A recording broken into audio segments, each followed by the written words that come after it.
Well, I forgot what it's called. The only reason I know that song is because of some variant of like, now that's what I call music. Like, it was like there was a one time, it was one of those ones that used to advertise constantly. That was like all the 90s hits. Yeah. And so that would play during the commercial, and I didn't know the song outside of that. It was probably... So I've just heard the chorus. It's probably Kids Bop. And I heard it forever. I bet you. No. It was a real music one. Excuse you, Kid Bops is a real one. They're just bad kids singing songs badly.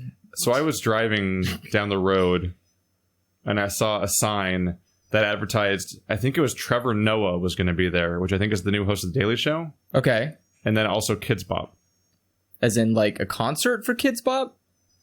You know how you drive down a road. Yeah, they have the billboards. They just have the billboards. It's like, here's our venues, events in the future. Yeah. And they had Trevor Noah coming up, and then they also had Kids Bop coming up, and I was like, what? A live concert of Kid Bop sounds awful. Is that something people want? Who would go to that? But no, it was like they had some dumb word like grunge or something like that, but it wasn't grunge because that's a genre. Like it was like smash hits or some dumb thing like that, and it was like a bunch of stuff like that. I wish you would step back from that ledge, my friend. And yeah, it played every day, all the time for like a year. Good God. Like just over and over again, that ad for that one, which for an album that is just other songs that are popular together, like a movie soundtrack. It had a dedicated commercial. Do you remember when they used to do that for CDs? They used to have actual commercials for music albums. Now that's what I call music, 75. But do you remember it used to like do that really shitty still make thing? Those. What, the commercials or the thing? Or just the CDs. Oh yeah, every time you go to a Walmart, there's a giant now and then like a number or now Christmas or now some other word. Yeah. And I'm like, I love more. Find your own music. I just miss those things where it was like they used to have the text scroll, which had all the track list. But then it would like randomly choose some tracks and then start playing the music in the background. Every fifth song would be like yellow, and that's the music video playing in the background right now. Yeah. And the rest would all be silent. There was I'm just, who's that depressing person that never discovered iTunes or any other form of like music distribution and only gets their music via like greatest hits catalogs like now, where they just, their entire music collection is just like 20 discs of now, and they have to remember which number was the song they liked. I would imagine like old people. It's like, I just remember there was a way to get the music. I remember there was a commercial for a band called ATC in the 90s. Never heard of them. And it was like an electronic, shitty, not great, memorable band. The Angry Tourist Coalition. It's kind of like Eiffel 65, where they have like that one song you remember, but everything else is like, what else did they sing? But Train. Eiffel 65? No, I was recently proven that that's wrong. What? Train? I thought they only had one song that everyone knew. Drops of Jupiter. Yeah. But then there's another song I heard at the bar, and I was like, oh shit, I've heard this a billion times. So Train has at least 2 songs. At least 2. I don't remember what the other one is, though, anymore. But the moment you hear it, you'll be like, oh shit, yeah, I know the song so well. Oh, yeah. It just didn't connect them. I just remember there was a commercial for ATC, and it was doing this for their album or whatever, and it was doing the thing, they're going through the track list, but they wouldn't play any other songs. They only played the one song that they were known for, which was All Around the World. And I would see it every fucking morning when I woke up during the summer to watch cartoons. And it got so stuck in my head that I like legitimately bought the album just so I could stop hearing the song. Because like it's that thing where it's stuck in your head, but you can't get it out until you hear it again. But it's like, I can't just watch TV until that commercial shows up again. So for you can banish having a song stuck in your head by hearing it for real? Yes. When I listen to the full song, then I go like... Super doesn't work. It works for me all the time. And so I got stuck in a loop for a while with that, oh my God, did I cry? The He-Man one? Well, it's a real song. No, I know, but I'm saying the meme for He-Man one. So my roommate made our shower curtain that He-Man the face, yeah. Which I was like, we had a normal shower curtain and it was clean and it was fine. It was clean, and you had to replace it with like a meme. I'm like, fine. I'm not gonna fucking make this the hill to die on. But then I watched Sense8 and they used the real song multiple times in that show. Like unironically? Yes. Like one of the core. What? Are you serious? Like, who uses that song unironically? it was an experience because it was the first time I'd ever heard it. Yeah, I don't think I've ever seen it in any kind of like media. I only ever saw it in the YouTube forums video. Yeah. And then one day, like Sense8 just uses that song. What's the fucking context you could possibly have for that song? It's not even in the background. Like, it's like front and center loud as fuck. The scene is like about the song. The song is playing, and so... What? Naya's not going to like this, but Sense8 is a really hard show to watch. Oh, it sounds like it. Because, like, shit doesn't happen in it. Okay, good. That's how every show should be. Did you see the movie Cloud Atlas? Yes. It's like Cloud Atlas if Cloud Atlas was 30 hours long. Excuse me, what? You took like the worst part of 2 seasons in a movie of Cloud Atlas? Because it's Sense8 is about 8 people who are psychically linked with each other, like as if they're like some sort of new bioorganism. Okay. Through morphogenic fields. So they can all experience each other's lives at the same time. Simultaneous? As if they're one person, kind of, but also not. That's not... Like, they have all their own identities and personalities, but they can also, like, physically inhabit each other's bodies, and they can sort of exist in the room like they're there, like a vision, and sort of just exist in their world, but not actually physically be there, and, like, astral project and stuff. And what the fuck? They do whatever the fuck they want with it, and the rules are as loose as they feel like it with that stuff generally, but... Okay. At most, in the story, it usually amounts to like, oh no, this guy's in a dangerous situation, but they're just a driver in Africa. But it's fine. We got Kung Fu Lady, and she'll inhabit your body and save your life by fighting your way out of this. Wait, that kind of stuff. They can control the people too? Yes. They can like relinquish control to each other and stuff like that, and like use each other's skills. Or like, there's a part where one of them understands French because one of the people in their group is French and stuff like that. Like that kind of thing is going on. Wait, that's not how you can't say that's not how it works because it's their own made up shit. Yeah, but it's like, how do you even explain in a pseudoscience way that someone could literally inhabit your body and then transplant the memories transplant those memories into you? Like, French is a language that is a part of your brain. You can't just take French with you when you go. Like, it's a language that your brain has to know how to deconstruct and reconstruct into a language. To be fair, the one time that happened, they weren't across the world from each other. They were in a room together. So he was with the person who spoke French while somebody was speaking French. So I think he just understood through them, but he also spoke it. Okay, the speaking doesn't make sense. The translating, that can make sense. Because you can just... speaking might be where it crosses the line, where it gets weirder. Yeah, the telepathy I can get where you say, like, he said you have a nice hat. For me, it's like, okay, thanks. It's just the show has this issue, like Cloud Atlas or Crash or the 500 other shows that are just... Or I think one of them was called Babel. I'll believe you. There's a bunch of shows where there's a lot of movies that have come out where it's just a bunch of disparate storylines across the globe that just happen. Yeah. And Heroes? And there's maybe some kind of conjoined thing happening. Even Heroes, at least, is like... It's built around... an event that happens. Yeah, that's true. Like, oh no, it's about the eclipse awakens all their powers, and also in Heroes they all come together and stuff like that over time or die. Well, technically, I think it was to come together to fight the bad guy. But Heroes is not completely wrong. No, it's definitely not lost. Where it's like, oh, they have separate storylines about their history, but they're all literally in the camp together. Like, no, it is more like Heroes where they're all split up and shit, and you're trying to figure out what they're ever gonna have to do with. You're just jumping around to different people and what they're doing. Like, but Heroes, where you're dealing with like Ali Larder and her son Micah and her poor abused husband that's just trying not to die, and like how that has anything to do with Peter Petrelli ever is it doesn't. That poor husband died off camera, by the way. Remember that? Like, I don't know if they just, like... That was during the writer's strike season or something. Her poor husband is running from her an entire season just trying to keep his son alive. And then in season 2, they're like, yeah, by the way, he died off camera. Fuck it. I'm like... Isn't that also the guy who can run through walls? Yeah. Like, how... No, the son, the brother, the dad. husband? Yeah. No, he had no powers, if I remember correctly. I thought he was... He either had no power. Right. I think the whole point was he had no power because he's running away from his like Hulk wife. Yeah, that's right. You're right. Which, by the way, remember the Hulk wife dies, but then she has twin sisters. No, it's I thought now no. It's my ice powered. Her husband does have a power. She might have been. He might have been Shadowcat. He was Shadowcat because maybe that's why he couldn't die. Yes, but he has to protect Micah. Because I remember But Micah had electronic powers. Yes, so it's a whole family of people with powers. He didn't have electronic powers. He had technolepathy. He could speak to technology. That's what it was. That show was good for almost a season. The show had like really great powers. Like there were some characters that had some cool powers. The powers were fun. The show sucked the moment they got to the finale of the first season. Yes. And they're like, that was the showdown? Well, that's because they realized, like, that was the fight against Skylar was like 5 seconds. They couldn't. Of nothing happening. They had to backtrack because Skylar was too cool. He was. I mean, he's a character who can have any power, and he did. The show had fun stuff eventually. Where like there's the part where Skylar possesses Parkman.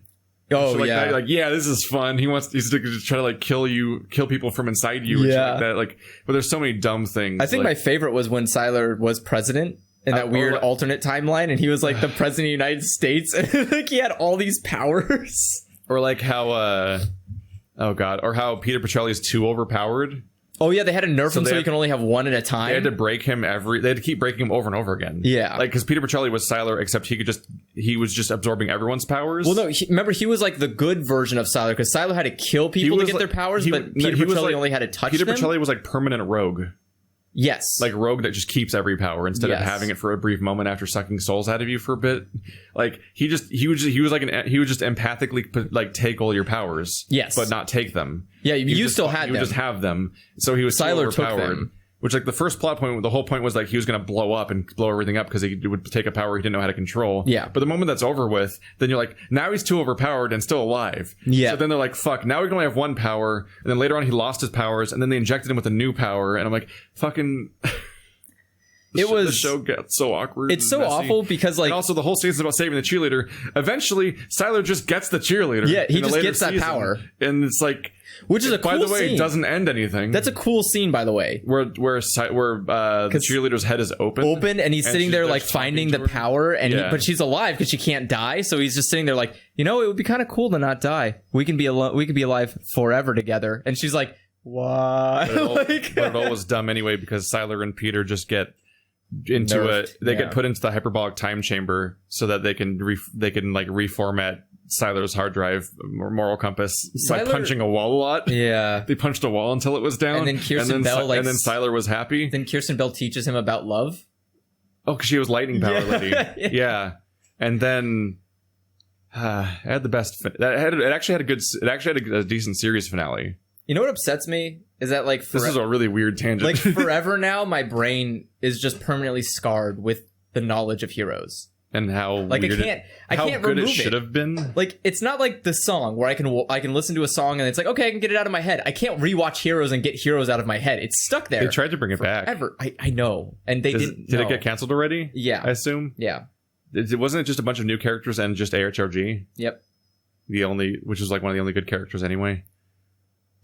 Did they ruin HRG 2 at some point? I think they did. I'm trying to remember. There was a fun part where everyone lost their powers for a day and HRG's just chasing after Skylar trying to shoot him. Yeah. It's like, this is my one chance. I just got to shoot him. God damn it. It was during the eclipse. Another eclipse happened, so everyone re-lost their powers for the duration of the eclipse. And Skylar's just like, HRG's just trying to chase after Skylar and shoot him. It's like, God damn it, this is my chance.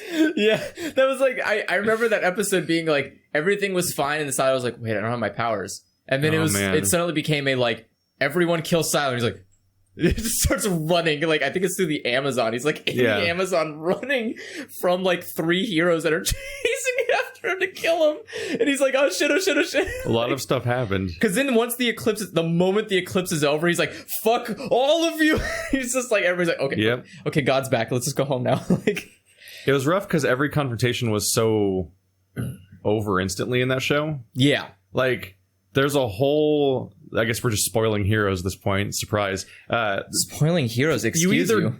You either watched it already or you didn't know it existed and never intended to watch it. Yeah. Because like Heroes has been forgotten by time. It has never come up again the way that like Lost does and stuff like that. No, it wasn't like impactful, memorable, or anything that would like stand out through cult-wise. For me, what was brutal is that like they spend the entire show developing the relationship between Peter and Nathan, the brothers.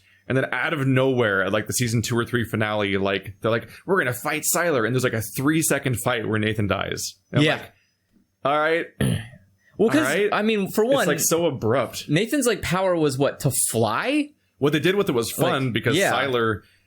They morphed Skylar into Nathan and tricked him into thinking he was Nathan. Yeah, they altered his memories because... Well, it's just the ongoing saga of how do we stop Siler from going on a killing rampage? Because that's what Heroes now he's became. inside Parkman's head. Now he thinks he's Nathan. Now, because Parkman was using his telepathic powers to manipulate Siler into thinking that were he those was at the same time. Was it that Siler's real mind was in Parkman's body and being held captive there, while fake Siler was like pretending to be Nathan? Yes, they basically transplanted. Like Parker basically stole Nathan's whatever. They had fun with that. And then they like moved it into Parker's head, and then Parker swapped it with Siler, and then Siler was stuck in his head. But then like Parker had to be around Siler at all times. I'll give the superhero show credit. It's immediately as convoluted as actual comics. It is. They did a good job of like that's why I think I liked it, because I was like, oh, this feels pretty natural. Like it's about the fuck. Yeah.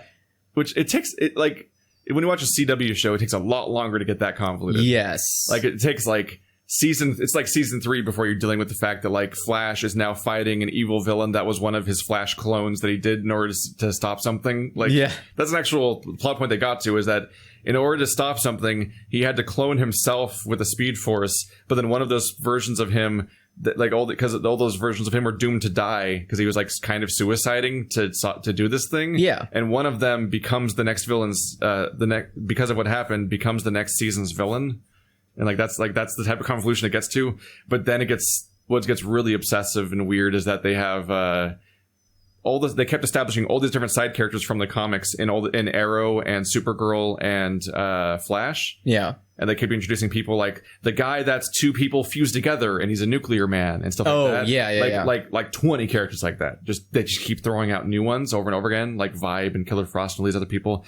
And to the point where eventually they made Legends of Tomorrow, which is just, they took all the side characters from all the different CW shows and put them together in one show where they're led by the guy that played Amy Pond's fiance in Doctor Who.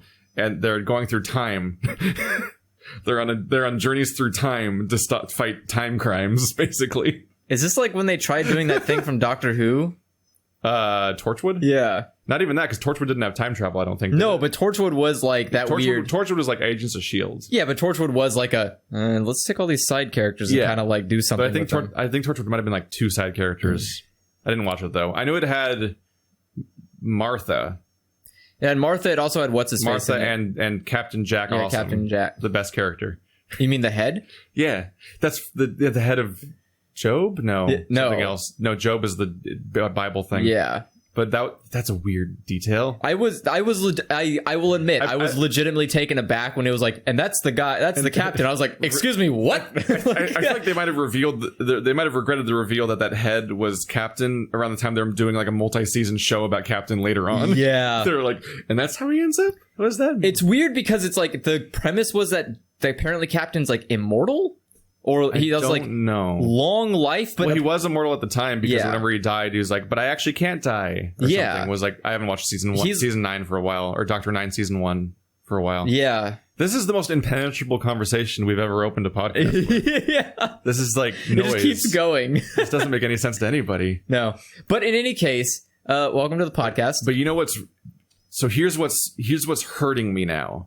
Which show? Which were we talking about? So, like, I like The Flash. Okay. Like, unironically, I enjoy that show. It's fine. It's a cheeseball, weird nonsense. I mean, it's based on The Flash, who is a silly-ass superhero to begin with in a lot of ways. He's basically also Deadpool, but fast. But he's also one of the most obnoxiously convoluted superheroes, too. Because all of the iterations of the Speed Force and time travel and all the different ways that Flash's power works. Yeah. Like, Batman is Batman. Well, he's human. The convolutions are like, wow, cool gadget, bro. Nice third weird orphan child, bro. Superman's just as bad, though. Superman. I don't like Superman either. Didn't Superman spin the Earth backwards to turn time? Yeah, in a movie. Yeah. He also. But even that stuff is like weird shit they pulled out for a movie. Whereas Flash, in like the tech, like the basic premise of the Flash, goes straight to the weird, convoluted shit almost immediately all the time, and that's fun. I'm fine with it. My problem is that the CW has what's called the Arrowverse, which because that's the first show they made, so they call it that for some reason. That's unfortunate. Which it's better than trying to call it another version of DC something because there's also the cinematic universe and everything. So that it kind of works Don't to have they- just to have something to call it. I thought the Marvel one is just called the Marvel. The Marvel Cinematic Universe. Well, they have the Marvel Cinematic Universe and they have the Marvel Television Universe. No, What do they call the other one? Like that's still the Cinematic Universe. They included like Jessica Jones in the Cinematic Universe. They still claim it's all the same world, the same way that they do with Star Wars. I mean, yes, Whereas the DC shows can't be the same universe as the movies. Oh, right, because they have a Especially- different Flash. They literally have different Flashes. Why did they do that? They just had the licenses out somewhere. That seems like such a stupid... It's probably like the X-Men thing where the licenses just existed and they just let it happen. But they did it smarter than Marvel, where they still own the rights to use the Flash, but they let someone else borrow the name. But yeah, like it's like you have the rights to do it, but not exclusive rights to do it or yes, something. Yeah. but the problem is that then when DC... I think it's the difference between licensing out and like selling the rights or something. Well, I think I don't even know how to get I think into with this. Marvel, it was just like there was a clause It's probably that... a more conditional thing. Like you're Yeah. allowed to do this on television. Like you probably can't make a movie about the Flash show. But why wouldn't you just, as DC, grab the Flash? Because wouldn't it make more sense, like, financially? Because then you would have people watching the Justice League who would want to watch the Flash show now. And then because, that's a different thing entirely. Yeah. Yeah, but then it's making more money for DC because then that means their property is still making more money. I imagine DC makes money off of the Flash show. Well, yeah, but I'm saying they can make more because then all the movie audiences would want to watch the show. Oh, no, so I think I realized the difference here that's important here. Yeah. Disney owns Marvel. Uh-huh. Warner Brothers does not own DC. The people making the movie don't own the property in the first place. That's the problem. DC is like CW, Warner Brothers make shit.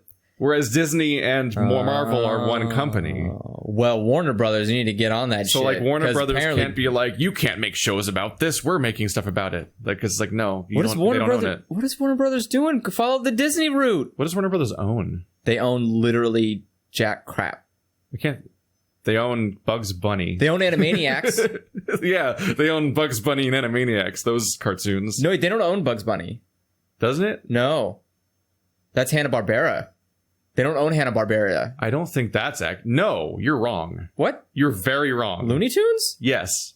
Or not Hanna-Barbera, I'm sorry. All of Looney Tunes is not Hanna-Barbera. Oh, they do own. I'm pretty sure it's WB. Yeah, I think it's always been WB. You're right. I literally associate like Bugs Bunny opening up the fucking WB logo and eating a carrot and shit that. God. Yeah. Bugs Bunny, I think, is their Mickey Mouse. It's somebody's Mickey Mouse. Somebody's Mickey Mouse. Yeah. It's a weird sentence. My grandpa's Mickey Mouse, I guess. What a weird sentence to land on. So I've been watching a show. Well, no, I guess I didn't finish the original thought. So the problem here is if you just like the Flash, it's in a cinematic universe and they cross over. And it's probably the same amount of infuriating as it is to read comics. Okay. And you're like, I like Jessica Jones. And like, oh no, there's a crossover universe where they killed Jessica Jones or changed her character forever or deleted her storyline or some other shit. Or like the equivalent of like, I like Guardians of the Galaxy. And then like Gamora dies in a different movie or that kind of stuff. Yeah. Spoiler alert, by the way. In the Flash, they'll establish characters that I enjoy. Like they'll have Captain Cold, played by the guy from Prison Break. Yeah, and he's like, this guy's fun. He's cheesy as shit. He shows up like twice a season because he's like he's like the Vegeta of the show. Oh, the he's villain like turned the antagonist that's not enough of an antagonist to actually get stopped all the way, or he always has an out to not get fully captured every episode, but he's also not fully evil enough to actually need to be the villain of the season. Technically, Vegeta started the trope because he's just an asshole that steals things. So he's basically Captain Cold's like a train robber. In fact, I think he literally robs a train at one point. Cool. Like, he's that kind of dude. He's not like, I'm going to blow up this entire city with a singularity. Like, he's what's her face? Catwoman. Yeah. Where Catwoman's not a villain. They're not important enough of a villain to be that important to stop. Well, because I think, because like Catwoman's motivation isn't to do anything bad. She just wants to steal shit. It's like, but she's not trying to like. It's like that like chaotic good, chaotic neutral type character where it's like they're not doing good. They're not the good guy, but they're not evil. Yeah. Whereas there's a lot of evil people. There's people who are malicious in their ventures, and then there's people who are just like doing a crime. Yeah. And so what's really frustrating is you'll be watching like The Flash and you'll just find out that like, oh, Captain Cold's dead now. I'm like, what? It's like, oh yeah, he died in season 2 of Legends of Tomorrow. I'm like, what? But he's supposed to come back every season and be Captain Cold again. What? Fuck you. What do you mean he did like a bunch of adventures on a less good show and died? You killed him in a less good show, how dare you. For starters, there is not the... For better and worse, the CW shows don't have the homogeny that the Netflix shows do. They're not homogenized like the Netflix shows or especially the Marvel movies. Yeah. Where like they all have the same tone and feel. So like if you like some of them, you probably like the other ones. There's not somebody that's overseeing all of it. Yeah. Clearly. Like I actively dislike the other shows, basically. That's understandable. Like I don't even know why I don't like Supergirl. I think it's just because it's Superman. Ultimately, and I don't like anything about Superman. I don't like it because I don't care about the mundane day-to-days of Superman. I care more about Superman fighting. Like, Superman's not in that show. It's just Supergirl. But it's basically Superman because it's the spin-off of Superman. And I'm like, I just don't... But Supergirl's about... care about that. There's something too pure and too vanilla about the concept of Superman that I don't want to watch. Like, I watched a couple episodes of Supergirl and I was just like, I don't want to. I feel like Arrow, but fucking Arrow is the most melodramatic, tedious ass show, and I can't deal. It's the full opposite, and like Flash is in the middle. Like it has Flash all this campy, but has drama. You're gonna time travel to hop dimensions to fight a gorilla city in that show, but also it's gonna have like genuine emotional moments with characters, like especially since like the Flash's surrogate dad is played by an actor that's like so sincere that you're just like, oh, the show has a puppy. What is it's Gorilla Grodd? Gorilla Grodd. There you go. Or of Gorilla City. Yeah, he's the a reoccurring villain. He's like the president or the dictator of Gorilla City. I don't know. There's an arc where they arrive in Gorilla City and Grodd is there, but he's not the leader. And it's like that's kind of funny. And like the whole thing about Flash arriving there in the first place is actually Grodd's plan to stage a coup. So he's trying to stop the coup from happening? No, Grodd is creating, and his plan is to create a confrontation between the leader and Flash so that he can become the leader. Like that's fun. What's fun about Flash is every single story arc is some villain's plan. And Flash just gets caught up and he's always falling for it. Nice, perfect. Like there's always like my machinations remain undetected. Like that kind of shit's happening. Like Gorilla Grodd's a fun character. After 3 seasons of the primary villain being a speedster 3 times in a row, the 4th season is like Brainiac or something. It's a guy in a floating chair that thinks too far ahead and everything you do is like his secret plan. Is he a robot? No, he's not Brainiac. I don't know what his name is, but he's some guy. He's a brain guy, and he's in a floating chair. Like they have a tendency. Are you talking about like the guy from Teenage Mutant Ninja Turtles? Because you're talking about Krang. So what happens is because it's live action. Yeah, there's a certain realism to everything that makes it harder to call everyone their superhero name all the time. Okay. So the show tends to call people by their name. That's unfortunate. Which makes it harder for me to tell you which supervillain it is. It's a little bit like that one. It's like the time with not as severe, but it's like the time in Civil War where they revealed who it was Nemo was the villain.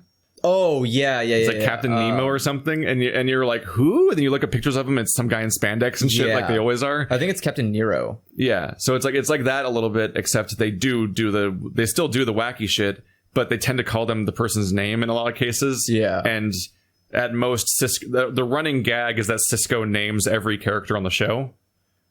Okay. He just takes pride in coming up with dumb slogans and names for everything. And everybody just accepts and of course, what he's doing is he's just saying the name of what he's doing is he's basically looking at the audience and telling you what character from the comics it is. Yeah. And that's often the only time you'll hear that name. Like Flash is the Flash, and like a bunch of other characters have like Captain Cold and stuff like that reoccur. But even then, like they always call him Snart because Leonard Snart is his name. Why? Because they know who he is. Well, I know, but it's really weird to do that. Yeah, it's just a recurring thing. From a comic book standpoint, it'd be really weird if it was like, "Hey, Clark Kent, how you doing?" It's like it sets apart the people. It sets apart the personable people that you know versus the villains you don't know. Okay, because like for the first 3 seasons, there's a speedster you're fighting against, and they call them the speedster name because they don't know who that is, and that usually the identity of said speedster is the driving mystery of the whole season. like Reverse Flash. Oh yeah. Like first season, because they do an alternate timeline. I think that's different from the comics, which is that in season 1, Reverse Flash kills Barry Allen's mom when he's a child. What? And his father goes to jail for the murder. So Flash grows up in the household of what eventually becomes his love interest, as like the adopted son of her father. And so the whole season 1 is trying to figure out who Reverse Flash was and prove that the father's innocent and everything. What? Yeah. The fuck? Like they do different entire things with it. Makes no sense. How the fuck? Why would you go back in time to do that? Wouldn't you go back in time to stop Barry from existing? I think that was the attempt. How do you fail the attempt? I think that the direction they went with it eventually was that actually Barry Allen went back to stop him in the first place. It gets really convoluted. There's a whole timeline. Wait. In this timeline, Flashpoint is created because Barry Allen finally is fed up after multiple seasons of all the shit going on in his life. So he goes all the way back in time to stop his mom's murder. And then Flashpoint is created because he's like fragmenting timelines and ruining everything. Well, yeah. Like that's the motivation for it. How? What? Yeah. That makes no sense. Yeah. Okay. Wow. Yeah. It's fun. But it's very frustrating to have like, I like that character. Oh, he died off camera, apparently, in somebody else's show. I'm like, but that show's bad. I'm not going to watch that show. No, and it happened again. What? It happened again. They twice? killed Captain Cold and they killed the nuclear guy. And I'm like, you fucks. I would be so mad. So they do two things. Here's what's rough. They do two separate things. One, all the side characters go off into Legends of Tomorrow eventually to get killed, I guess. Apparently. But the other thing they do is they do a crossover event between all of their shows every year. Oh, great. So every year they will do a thing, and it's only designed for television. It's not designed for the way I watch it, which is Netflix. Yeah. It's like it's designed for you to watch it via television. It's like, it's a special event tonight. So that's where I guess it must be Arrow and Supergirl and The Flash must be all airing back to back on whatever night they're on. Oh no! So what they do is they do a 3-episode crossover. Oh god! And you have to watch all 3 of the different shows just so you can know. They'll have like a big crisis that happens every season where everyone of them has to band together to stop the problem. Oh my god! If you're watching The Flash, it'll be like Crisis on Nazi Earth Part 3, and I'm like, what? And you'll just like start the episode and they're just in a concentration camp in an alternate timeline where apparently the leader of the Nazis is Green Arrow, and like all the shit's ever like it's like those evil universes where everyone has an analog doppelganger that's evil and stuff like that. Okay. And you'll see like a character you care about die and you're like, I don't even know how they got here. And it's even more confusing because you'll have Supergirl characters and Arrow characters and Legends of Tomorrow characters, which some of them are new, and you'll have Flash characters all in one timeline. And I'm like, it sounds like a terrible idea that should never have been done more than once. I go back to the show, but this isn't the worst decision I've seen in television lately. Because I was segueing towards that, which is that Fear the Walking Dead this season. Mm-hmm. Managed to make the worst season of any Walking Dead season so far. Congrats. And there's like 12 now. Isn't this his last season too? No. When's Rick leaving? Oh, you're thinking about Rick. No, I'm thinking of Fear the Walking Dead's the spinoff show. So I think we talked about this a little bit before, which is they did a bad... Right. There's like a group of people. I think a few episodes ago we talked about this because it was starting and I was mad about what they did. Yeah. But now they finished the mid-season finale and I can talk about how fucked this is. Okay. And it's the most fucked... This is actually the most frustrated I've been with television before. That's impressive. I'm like actually mad about what they did, and that doesn't usually happen. Usually I'm like, oh, the show kind of sucks now. I'm like, whatever. Yeah. This is like infuriating. So Walking Dead is now there are now 8 seasons in. They're about to do the big time jump that happens in the comics. It's largely following the comics, but also deviating whenever the fuck they feel like and making a mess of things, which I've talked about before. They did a spin-off show called Fear the Walking Dead, and it's all new. It's like, which is good. Yeah. Because that's what needs to happen. Like my issue for the longest time with the Walking Dead show is that whenever they adapt the comics and try to recreate scenes from the comics, they always fuck it up. Yeah. But whenever they make up new shit, they actually do a good job and fun shit happens in the show. And Fear the Walking Dead is all new. So I'm like, yeah, it's cool. It's a good idea. And it also does what Walking Dead never did, which is it starts during the outbreak instead of after the outbreak. Oh, okay. Because in Walking Dead, Rick wakes up from a coma. Yep. After being shot doing police work. Okay. So like he wakes up in the hospital it's basically like 28 days later, where the guy wakes up. It's and like goes 28 days. Oh, that's weird. It's like Everyone's 28 just days gone. later and Resident Evil movies. Yeah. The ending of 1/beginning of 2, where she just wakes up in the hospital and everything's already fucked. Everything's fucked, but no one's around for some reason. Like you're just like, all right, good. Like that's how Walking Dead started, and like both comics and show. But the game with Lee starts during the outbreak because they're like he's being in the game he's like being arrested. Yeah. And then like what the fuck's that? And then oh no, zombies.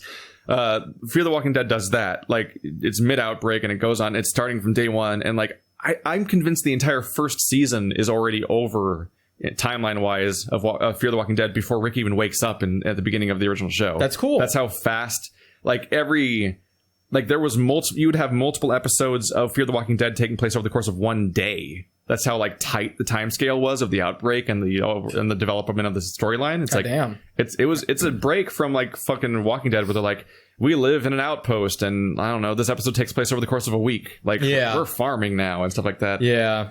But like Fear the Walking Dead's just fucking brutal. Like characters just die every 3 episodes, seemingly. Like seemingly main characters. You're like, oh, they got that lady from Orange is the New Black. She's gone.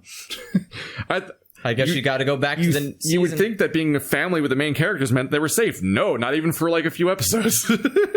That's good though. Characters just dropping dead constantly. I mean, that's kind of what chaos you would want, because that was a problem that I feel like Walking Dead had, was because they're so constrained on who they can kill. Mm-hmm. But now they're in a Game of Thrones thing where it's like, ha-ha! It's a lot of fun. You don't know who's safe. Every few episodes, another character dies. They keep changing locations. Everything's going to shit. It sounds like... At one point, they just fucking go out to sea on a boat because they don't know how to live on land anymore. And just like, fuck it, we'll just try to go to a different country via the ocean. And I think they went on a boat and went to Mexico. They're like, fuck it, we're getting out of here because LA is too dangerous. And they could just keep crossing borders and going around everywhere. It's like, it's been a fun ride of just chaos. And at least there's been a lot of fun situations. Like in season 3, they had one of my favorite zombie scenarios I've seen on TV recently, which is that they have the recurring concept of a horde in zombie shows, especially Walking Dead. Is like they have in Walking Dead, the zombies are so stupid and so driven by noise, and also just will have like herd mentality, that when they're in a large enough area and they just see each other and noise, they just kind of tend to coalesce into a wrecking ball that fucks your society. And in season 3, they made the mistake of inhabiting a valley. And so I'm like, oh shit, the horde hits the valley, and it's like they're just going to walk directly into your community, which is why I said during our State of Decay playthrough is why I said let's live in the plateau, because one of the options was valley, and I'm like, I've seen that. I've seen how valley turns out. We're not living in the valley in State of Decay. Spoiler alert, most of the place we played at was just a valley. Yeah, it basically was just a valley anyway. But like there's like a mountain in the middle, so that's a plateau. So the horde fucks their society. They lock themselves in, and they're in a bunker. And it's like an airtight bunker. So now we became Cloverfield. And their fucking air supply, they realize the fans are off.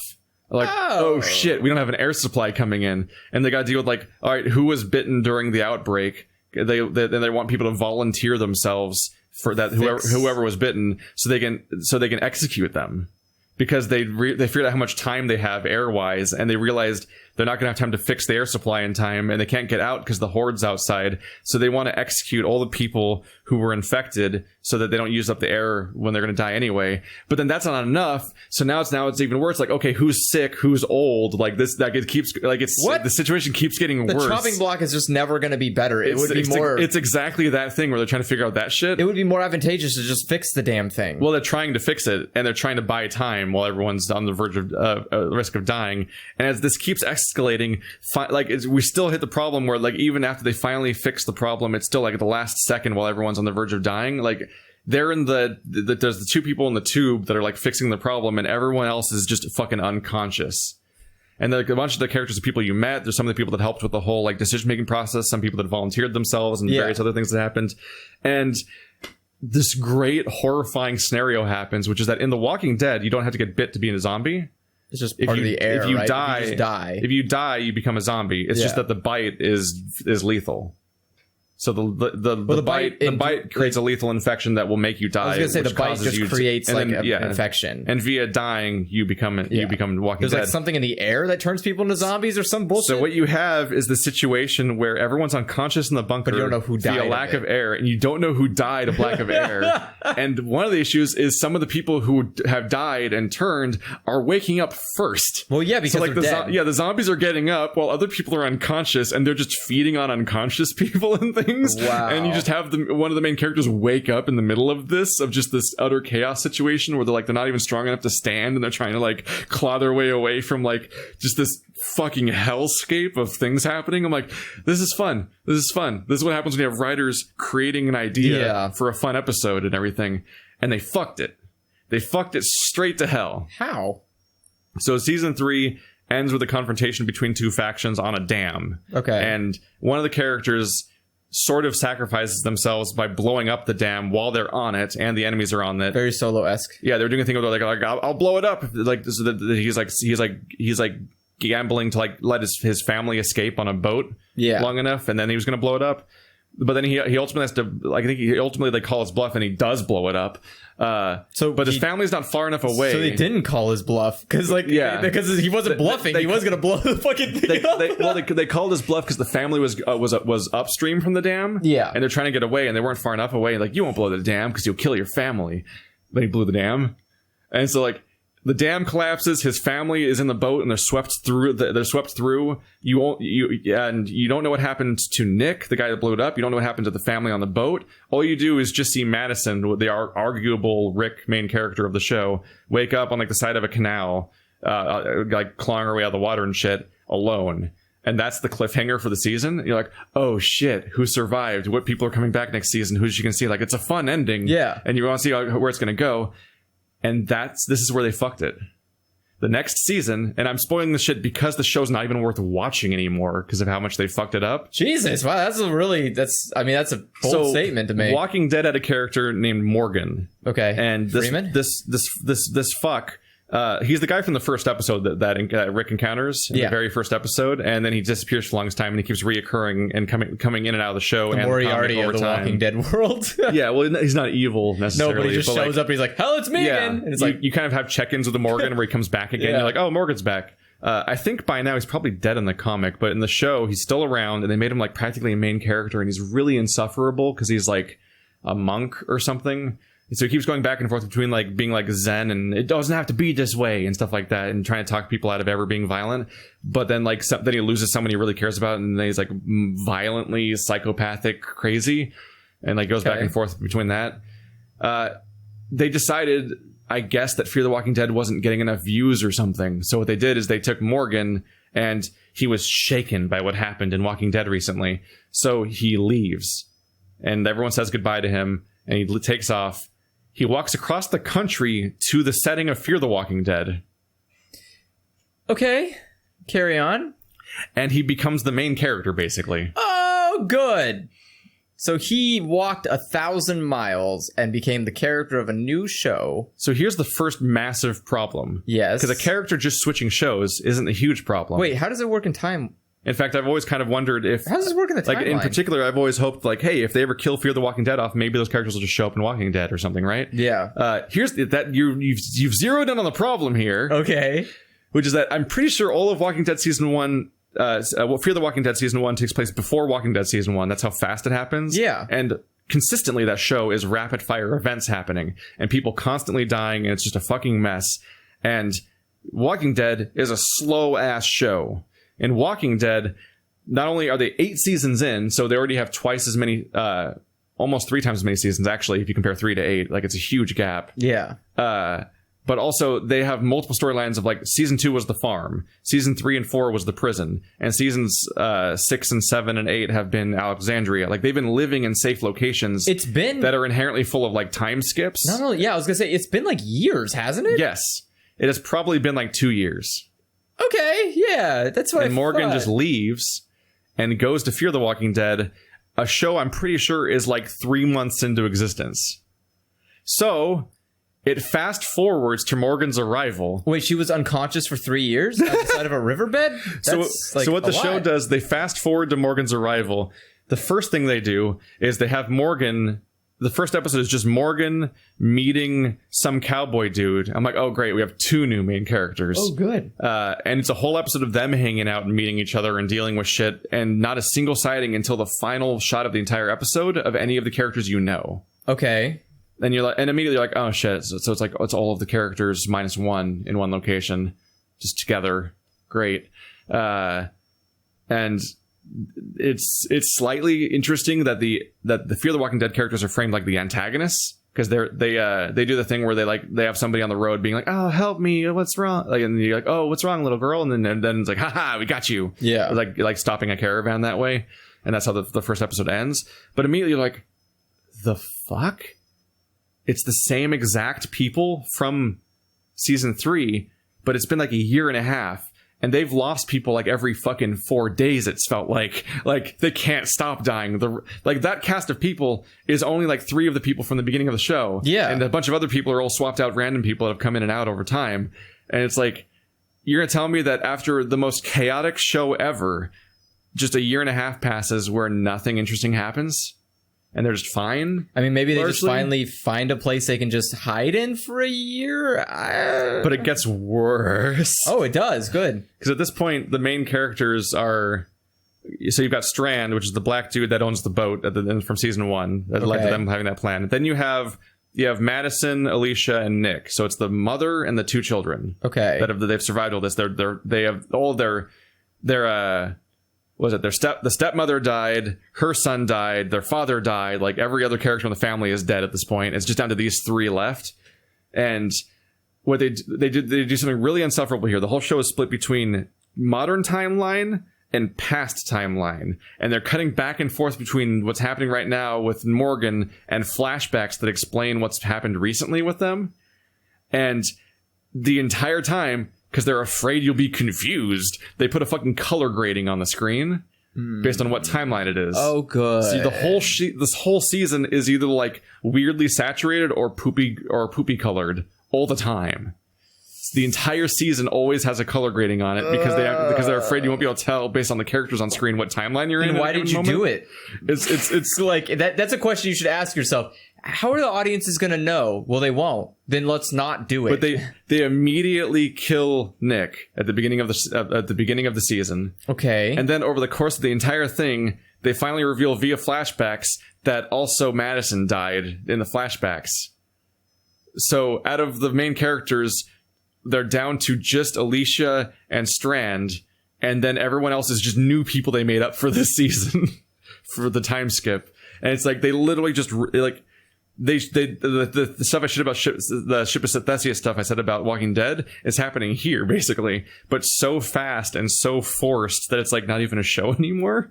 That's impressive. And the whole show culminates in a big fight between these people and one of the people that was from their group that's also a new character they made up, but they're from the flashbacks. So they're made up, but they're from the flashbacks, and they felt betrayed by this person. And the whole betrayal that they're trying to kill them over turns out to just be a misunderstanding.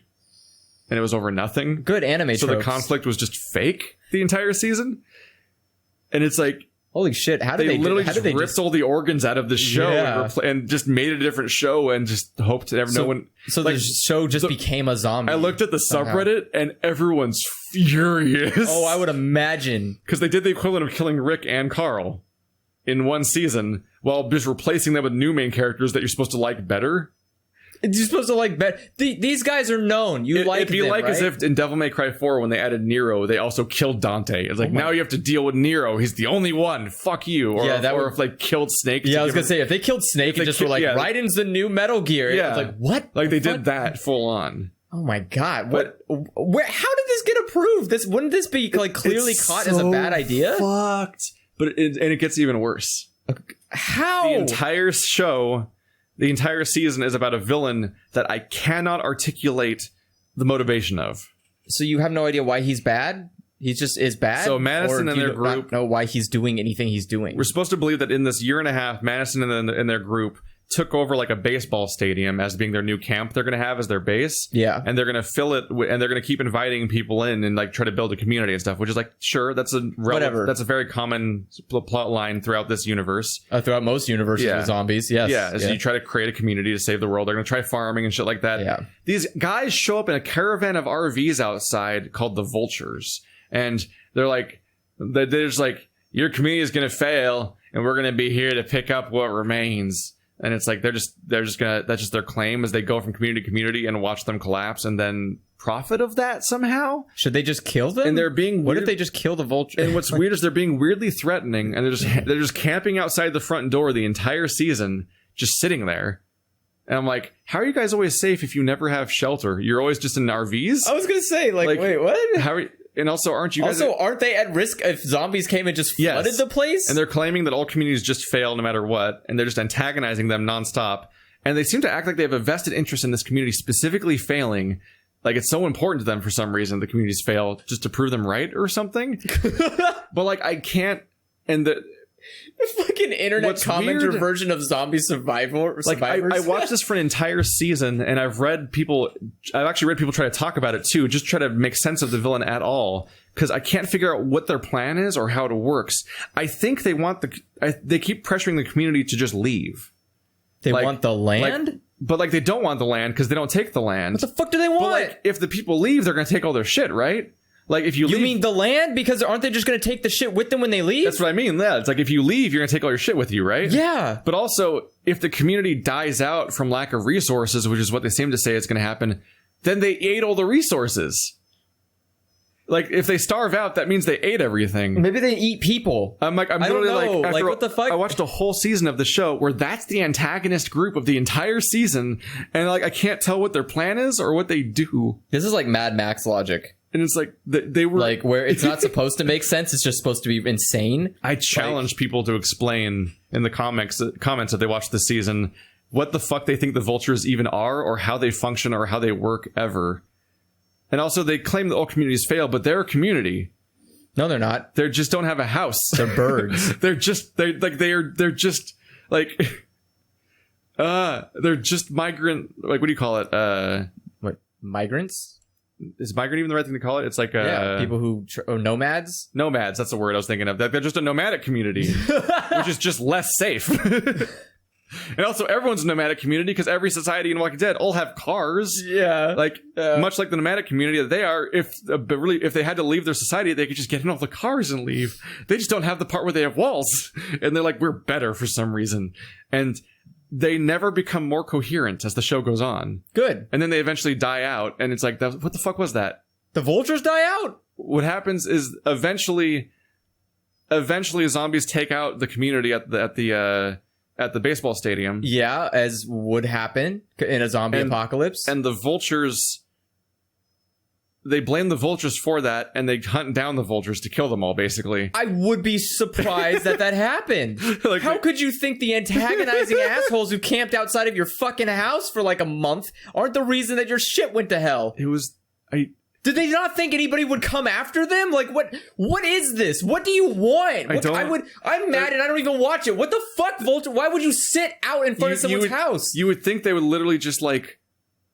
mark down on a map where all the communities are and then just check every week or so to see if they died yet, if that's their goal. More reasonable. But they just they're like warriors, come out and play, but they don't fight. They just are like just waiting for them to die. And it's like, were they shocked that people came after them to kill them? I don't even know. For the things that they have, which might be the reason a community would fail, is because they don't have resources, which you have. You're camped outside of their fucking base. And when the community fails due to a horde, the entire horde, like the whole base gets flooded with zombies, and then they lock the door. Like, and the zombies are all full of that place, so nobody can scavenge anyway. So it was all for nothing. And I'm just like, what is the plot? I think they're literally just Mad Max villains. They're just insane people who think they have a good plan, but really the plan is just anarchy. I hate it. That's impressively bad. It was writing. The weirdest thing where, like, Walking Dead is always bad when they adapt a comic and good when they make new shit up. And this one became bad whenever they try to make sense of the previous show they're just fucking parasiting onto. Yeah. And actually better whenever they were just making shit up. Because, like... So the goal here is to just stop because like they Like, made the just stop caring about Walking Dead. because they had the main characters, which are a colorful enough cast of like they have the weird monk guy Morgan who fights with the staff. And he goes around with the fucking Is he a Diablo character? He's got a goddamn like pacifism book in his back pocket and shit like that, and tries not to ever hurt people. Then you have the trick shooter. It was a guy that used to work at like the like cowboy equivalent of medieval knights. Oh, do okay. trick shooting and shit like that, or like a rodeo or some shit. And so That's a pretty good way to survive this fucking that's a fun apocalypse. character. He's a trick shooter, and you'll see him like he'll save people with like really outlandish, like impossible shots. That sounds stuff like fun. That. He's a fun character, and you have the lady that there's a lady that he takes in and saves at one point. You see a whole episode of flashback of their story where like he encounters her, she's wounded, he nurses her back to health, and like she doesn't trust him at first, but they kind of grow to trust each other, and like whatever tropes. You know, it's it's just an episode of developing those characters, and then all of these people meet this one lady who's this like renegade. Like this is the most comic booky version of this story, actually. Okay, like, these are weird comic book characters in a television show where the rest of the show isn't. This lady is a reporter that goes around in like a PMC or an AMC or whatever it's called, like the big hulking armored car. Oh yeah, she drives around. PMC, She drives around in a PMC. She has a mounted gun inside of it, and her only goal is to document the apocalypse, like World War Z, the book version. Okay, So like what she does, she encounters survivors and she trades resources with them for their story. So she'll interview them and film them and ask them the difficult questions about what they've done to survive and everything like that. And she'll give them food and they'll go on their merry way. And like that's her character. That's interesting. These are like 4 like pretty alright characters. Yeah. Why don't they have their own show? They do. They're just like we're gonna kill everything about this show that's 3 seasons in just so everyone's mad. Because all these new people aren't going to want to watch the show because they fucking don't know what happened last 3 seasons, and the way the shows work, you'd assume that's important. Yeah. And everyone that's watched the show that cares about it is like, they killed everybody and murdered the storyline and jumped forward 16 months or whatever the fuck, just to add a bunch of other characters, which could have just had their own show. And they just fucked everything. I think they just don't know. I don't think the network knows what to do anymore. I think they like every time it gets this is the network that brought us Breaking Bad and Better Call Saul. But I think they don't. Like, I don't think they had like the authority over it as much as they do of Walking Dead. Has their success been on accident? Yes. Like they must have just had accidental success. Let me ask you a question, a very important question. It's like the time where what the fuck did that come? What did AMC ever fucking do before Breaking Bad? They just aired movies. That's all they did. They were the American Movie Company. Why was that? I mean, channel. By the way, because they suck. This isn't the first time they fucked everything up either. And what, a show? Walking Dead was praised as being such a solid 6-episode, like cool, well-paced season. Season 2, they're like, now make 16 episodes with half the money. Yeah. And then also they ripped out the director because the director was like, this is a bad idea. And they're like, you're gone. Here's new director. And what made things even worse is one of the... Not only that, that director was the only reason half of that cast were there because he knows all those people personally. Exactly. Did you see the YMS about this? Yeah. Basically, yeah. Like they had this thing where he's like, what kind of asshole would like rip out the director who made your show successful? Like, what the fuck? This set the precedent for the idea that everyone's going to die at different points in the story than the comics for Walking Dead, is because when they ripped out the director, it was the director that worked with all these people before. I think he was the director of like S.H.I.E.L.D., right? Mm-hmm. So it's like all these actors from S.H.I.E.L.D. are in Walking Dead, but then they ripped him out. He worked on a bunch of stuff. So suddenly all these people just wanted their characters to die so they can get off this show. Yeah. Because their director's not even running it anymore and it's just some assholes. And that's when you get the whole season where it's 13 episodes of sitting on a farm and nothing's happening and they don't have any budget. And that's the Carl go back in the house season where Carl keeps leaving the house and fucking things up over and over again.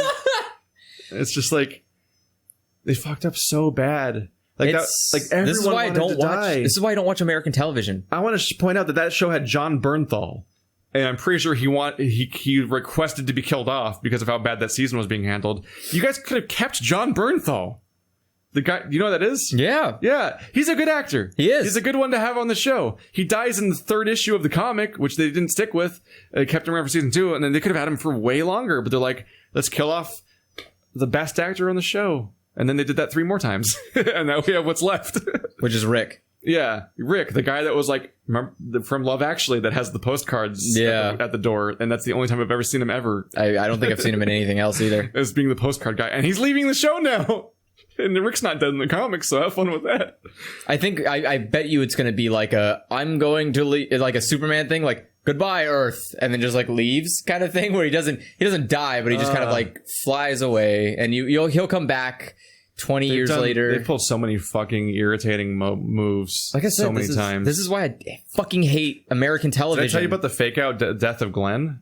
Yes. Where he falls off a dumpster and like there's people like and he's like he's like underneath. There's like gory stuff happening, but there's another body on top of him and you can't tell what's happening, and they cut away and this episode ends. But he gets under the dumpster. And then you don't see what happened to him for like 4 more episodes. Yeah. And they're like, this is the most shameless garbage way to force your people to keep watching, basically. Yeah. Like the episode after Glenn's supposed death was a 90-minute episode that was about Morgan's backstory. Oh, good time. Like a made-for-TV movie about Morgan, what he did between times you saw him, basically. Good. Up until now, and shit like that. And then also when they did the Negan kill, the big moment. Yeah. The moment that divided everyone, it's like I think the slogan people have about the Walking Dead comic is the idea that like Negan's gonna kill your favorite character, then become your favorite character, is basically what happened over the course of the next 80 issues, basically. Yeah. They do that in the show, and they do it from first person from the guy who got beat to death, and so you don't see who it is. And then the season ended, and they're like, "See you next year." And it's like, you just neutered the big scene, by making it a shameless like cliffhanger garbage thing, get people to come back. And it's like, it's funny because we live in a time where that doesn't work anymore, but it still happens because the internet exists, and Twitter tells you immediately who it was that died. So you don't, as a person that's watching, you're like, well, that was a shitty ending. You don't have to watch it anymore. Just yells the comic book spoiler at you. Yes. And you could go like, oh, well, I guess I don't have to watch anymore. And so like it's baffling why you keep making these same mistakes. There was a really bad one in Walking Dead, like seasons 5 or 6 or something, where the Facebook page for Walking Dead, the official one run by their company and everything, was like, oh man, let's all talk about how sad it was that Beth died. And it was like, it hasn't aired in the West Coast yet, you fucks. Like they were saying it before it even finished airing in the United States, across the country. Schedule a post on Facebook, fuck. They were like spoiling character deaths on the East Coast. God, I would be so fucking... And this is, again, Keith, what did AMC do before fucking Breaking Bad? Nothing, because they were a shit company. They got lucky. They just stumbled into Breaking Bad and Walking Dead, and they've just been fucking it up. They didn't stumble into anything. They got fortunate that everyone else said Breaking Bad was a shit show and was never going to do well, they were the only ones who picked the fucking thing up. Weren't both Breaking Bad and Walking Dead rejected by HBO? Yes. And they became like, we picked up rejected HBO shows that are better than HBO shows. Yes. That's the only reason. Breaking Bad. That's not Walking Dead. No, but that's the only reason. Walking Dead better than HBO. That's the only reason why AMC has that shit. Is because otherwise, who would go to fucking AMC for a show? Mm-hmm. They're go to Hulu. Like you could go to Hulu or Netflix before you go to AMC. My God. I just watched that thing and like, well, Hulu wasn't even around yet. No, well, you know what I'm saying. But like at this point in time, like if you're making a show, you wouldn't even now you would never go to Netflix now. Well, yeah. Like, well, you know, the joke, Netflix was approve anything. Just don't go over budget to get canceled like Sense8. Thank goodness. Got canceled. I am glad. After you've explained that to me, I think it deserved it. Because that is the stupidest shit I've ever heard, and I will not forget that's where this whole discussion started, wasn't it? Yeah. But like it was just so rough watching Walking Dead and like enjoying it for a while, then watching it decay, like watching it have a couple bad seasons, then a great season, then watching it just decay for another 4 seasons, and be like, well, at least there's a spinoff that's pretty good. And they're like, what if we fucked that one? It was like, you just had to let it do what it was doing. It was great. Yeah. It was pretty self-sustaining. You just had to continue in that direction. Yeah. You just couldn't let it happen. That's how it works, man. It would have been better off being canceled. In fact, its ending would be better for being canceled than doing what they did. I mean, that's how I felt. Like, I felt that same way about Bleach. Yeah. Where it was the whole, like, after... Right, this whole conversation was fucking started by the He-Man meme, wasn't it? After I would say probably after, like, the seventh arc in Bleach, I was just like, please let it die. Just please stop it. Please kill it. And then they were like, okay, we're going to do the final arc. I was like, oh, we're going to have... It's like, it's going to be 3 years. No, that's a lot. You can't make a 3-year finale. He's like, you're right. It'll be 5 instead. I was like, kill yourself. You fucking asshole. He had the balls to do that where he's like, he announced it. Finales get confusing. It doesn't get confusing. A finale is one shot. You get one shot. Or you fuck it up. Even if you fuck it up, it's one time. You get the one arc. That's weirdly what's happening right now with, was it Team 4-Star? Yeah. They're canceling Dragon Ball Z Abridged, and it's going to end on episode 60, but it's going to be a 3-part episode? I'm like, that's just 3 episodes. Yeah. Why are you calling it that? I don't understand. Get that extra revenue. Why are you calling... But, like, why isn't it just 3 episodes? Because if you split it into 3 parts and then people are forced to watch the finale in 3 parts, which means you get more revenue because there's 3 videos they have to watch rather than one long video. But people already know what happened in Dragon Ball Z. Well, yeah, but they don't know what happened in Team 4-Star because it's funny and lulz JK. It's so weird. I'm glad they're ending it though. I like the show. It's fine, but like at some point, every time I watch it, it gets to the point where I'm like, okay, well, you realize that Dragon Ball also had the problem of just like being on for too long. Yeah. Like it does get monotonous after a while, where it's like, oh no, is it gonna be a thing where Vegeta gets beaten and then Goku shows up and beats the person? I hope not. And it's like, oh no, Vegeta just got beaten. I wonder what. Oh, there's Goku. You'd have the trap of making the same jokes again. Yes, because they do those jokes about like Vegeta being like just the guy that loses first, so that Goku can win. Yeah, and those jokes will or just fantastic lines like power levels are bullshit. And it's not to say that Team 4-Star aren't funny people. It's just you have to fall into the same trap because the show itself is built that way. So, like, when they can be not funny people, though. Well, they can. You know what's not funny? What? Is Final Fantasy VII abridged. They have an abridged Final Fantasy VII? Yes. How does that even work? They have a series on Final Fantasy VII. Like the game? Yes. Like they just have gameplay going? It's just it's like a full Let's Play that's edited. Isn't that a Let's Play? And they do, like, mouth flaps and stuff. Isn't that just machinima? Kind of. It is sort of... That's just machinima? It is machinima in the way that almost like how their original show was kind of machinima too. Because they're just making new lines over the game. Well, I think machinima... Yeah, I guess that's true. And they're doing the same edits where like they actually animate the mouths with a little black like shape. How many cutscenes were there in 7? Not a lot. It's a lot of like literally the people standing and they crop out the part of the screen that the text box was on basically. And just do voice dialogue. That sounds really shitty quality. Why would you make that? It's not great. It's definitely not as fun as watching Hellsing Abridged. Well, Hellsing Abridged is really fun show that has like scenes and characters doing like Final Fantasy VII has nothing really. It's mostly combat is the game, and then the rest of the cutscenes are like, I think that's Cloud. Shadow. I can't tell because pixels. By the way, if it looks like I'm melting, it's because I am. Yeah, it's currently 92 degrees in here. 92 degrees. Welcome to summer. It's great. I didn't think about this when I made the podcast. We could have done it outside. In winter. So the dog can start barking at us like we did before. Yeah, it'd be fine. Like he does during all of your vlogs and also the one time we podcasted in your backyard. Yeah. Remember that? Yeah. There wasn't furniture back there back then. No. That was after we did the cake concert. Yes, it was. Yeah. Yeah. We did the weird sit and discuss podcast back in the day where we were just sitting against your wall. Yeah. And you were like selfie sticking or something. I think so, we just sat there and talked for half an hour. It's like, this is what podcasts are. Because your garage was too hot, I think. Yeah, the garage was too hot. Now we've upgraded to your house being too hot. Well, that's because the AC's broken currently. Hooray. Yeah. We had a rat that came in during the winter, and it chewed through the vents for the AC unit. So your AC's broken. Not broken. It's just... Well, I mean, I guess, yeah, sure. I guess it's broken. What do you mean not broken? Because the HVAC unit, which is the part that produces the cold air, is not broken. Yeah. It's the tubing that's broken. Yeah. So when I turn the AC on, the air just goes into the attic, and it's like, well, thanks for heating up nothing. Mm-hmm. So I have to replace those, but I can't because the attic is... Well, it's 92 in here right now. The attic is currently is always 10 to 15 degrees hotter than it is in the house. So I'm not going to go up there when it's 110 degrees and replace stuff. Do it. Do it. And I could do it later, except the only other times... Aren't you usually awake in the middle of the night anyway? Yes, but the problem is that it never cools down up there because I don't have a fan or any system to remove the heat, so it stays hot. You got to put a fan up there and point it towards the inside of your garage. I tried to filter it out. I tried leaving the... Do you want a box fan? Box fan? Yeah. Yeah. I have like the fans. It's a nice... I just mean like a nice box fan you can just put somewhere to deal with that problem. Well, here's the thing, is I tried opening the the stairway to the attic and just hope the heat kind of just comes through. Yeah. Except for the whole heat rises part. Well, yeah, but I was hoping that the cooler air. So it's just always hot there even at night? Yes. So I was hoping that the cool air from the garage would permeate into the attic. I just want to move to North Dakota where it's cold all the time. But what ended up happening is that the don't want to. the attic heat just made the garage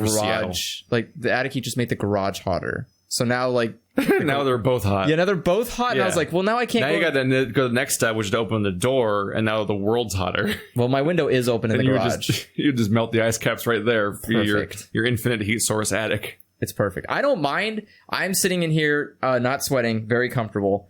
I guess I never finished the thought of why Naya would be mad. Yeah, is that I think Sense8's just a bad show. It sounds like it. It's 8 parallel storylines, and they're all just people doing whatever the fuck. Yeah, everyone just has their own particular storyline. Some of them barely seem to have storylines at all. Like some of them have like plot happening, and some of them are like, I exist here. They sound like I love my husband, I guess. They sound like boring characters. They're all in different countries. Like that's how spread out they are. Do they ever meet? And so what's happening is they're all separate, and basically they'll just occasionally run into a thing where somebody from one of the other people will help them through some kind of problem, or they'll interact in some way. And they pretty much. What is this like really shitty like they pretty much just telepath thing? They pretty much just do 2 seasons of like world building and people just kind of plodding along in their particular storylines. Okay. And only 2 of them have met, which that 2 of them are together and they're both a couple and physically together, and they're trying to act against the secret organization that's hunting people like them. Okay. Which is like the closest you get to a main plot. But it's like mostly not going anywhere, and it's kind of just a vague, sinister, like there's just a villain, and it feels like the show just spins its wheels and doesn't move forward at all for like entire seasons at a time. There's only 2 of them. Yeah.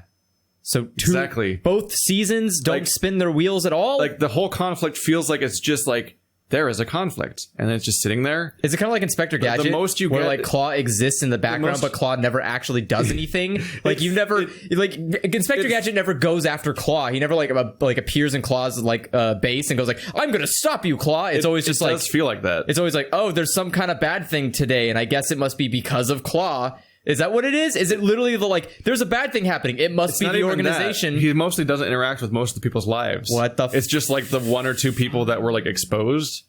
What happens is at the end. So there's like 3 people. Basically, what happens is at the end of season 1, they capture one of them. Okay. And they get it broken out, and then the whole of season 2, they're like those 2 people are in hiding from everyone because they're the ones that are outed. And then in season 2, another one of them gets kidnapped at the end in the finale, and that's the cliffhanger. And then they cancel it. And then they're like, the finale will be a movie, and then they put out like a 2.5-hour movie where they rescue that guy and they beat the bad guys, and then everyone celebrates.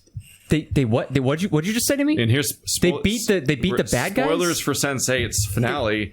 Guess what? It ends with them all the bad guys are in a helicopter and get shot by like a rocket, and then all of them die.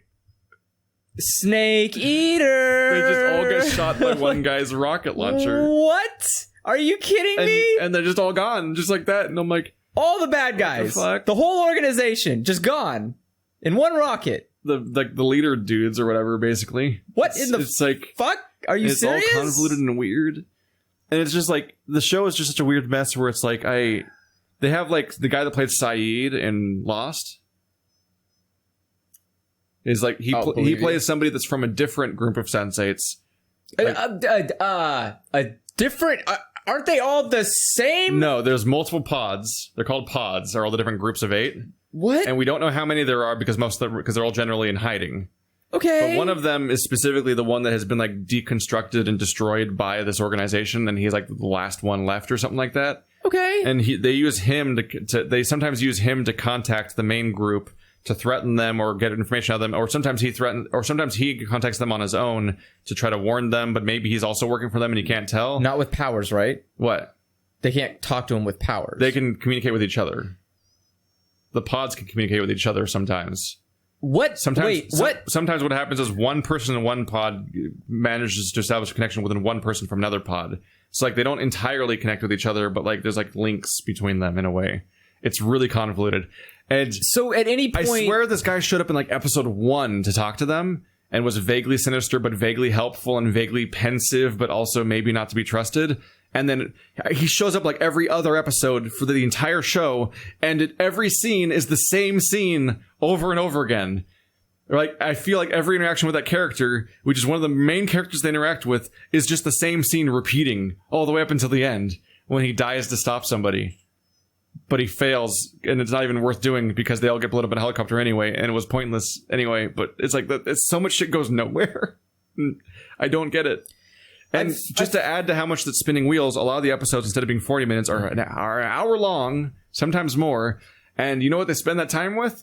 They spend that time with like stuff like, well, the reason I brought this up in the first place was like the He-Man song, which it's a song by somebody that's actually called something, but I always forget what it is. That song will be playing in one person's timeline, and everyone else starts hearing it, and they have like a cross-world like music moment. What does that even fucking mean? What did you just say to me? A cross-country music? What like the they're fuck all does kind that of mean? like singing and dancing with the song across the world, but also they'll just cut to the locations each of them's in, and all of them will be there, like vicariously. And you mean as in like astral projecting? Yeah, it's like they're all having a party together essentially, and they'll just play the song from front to back. You're telling me that in the middle of an episode, suddenly someone will... It just becomes a weird music video for a while. Pass by a fucking radio, and everyone just they'll just spend like 5 minutes. And the show will regularly... I think every single episode has like a 5 minutes, like, we just start taking a break moment. And I'm looking at that moment. I'm looking at that moment each time. I'm like, hey, that's where all the budget went. Hey, like this, but look how fucking expensive the sequence is. I can't believe that Netflix canceled them for going over budget. Where they're like, this doesn't even further the plot, but here's 5 minutes of us just feeling each other. And this includes multiple orgies. So like, wait, astral projection orgies? Yes. And they're really confusing orgies, because there'll be orgies where two of the characters are having sex with real people that are in their lives, but all the other people are there too. And they're all naked and like writhing on each other. And I'm like, huh? Okay. I'm so confused. I'm going to come to a conclusion here. It may not seem popular opinion. Maybe I'm going to throw a hot take out of here, but good fucking riddance.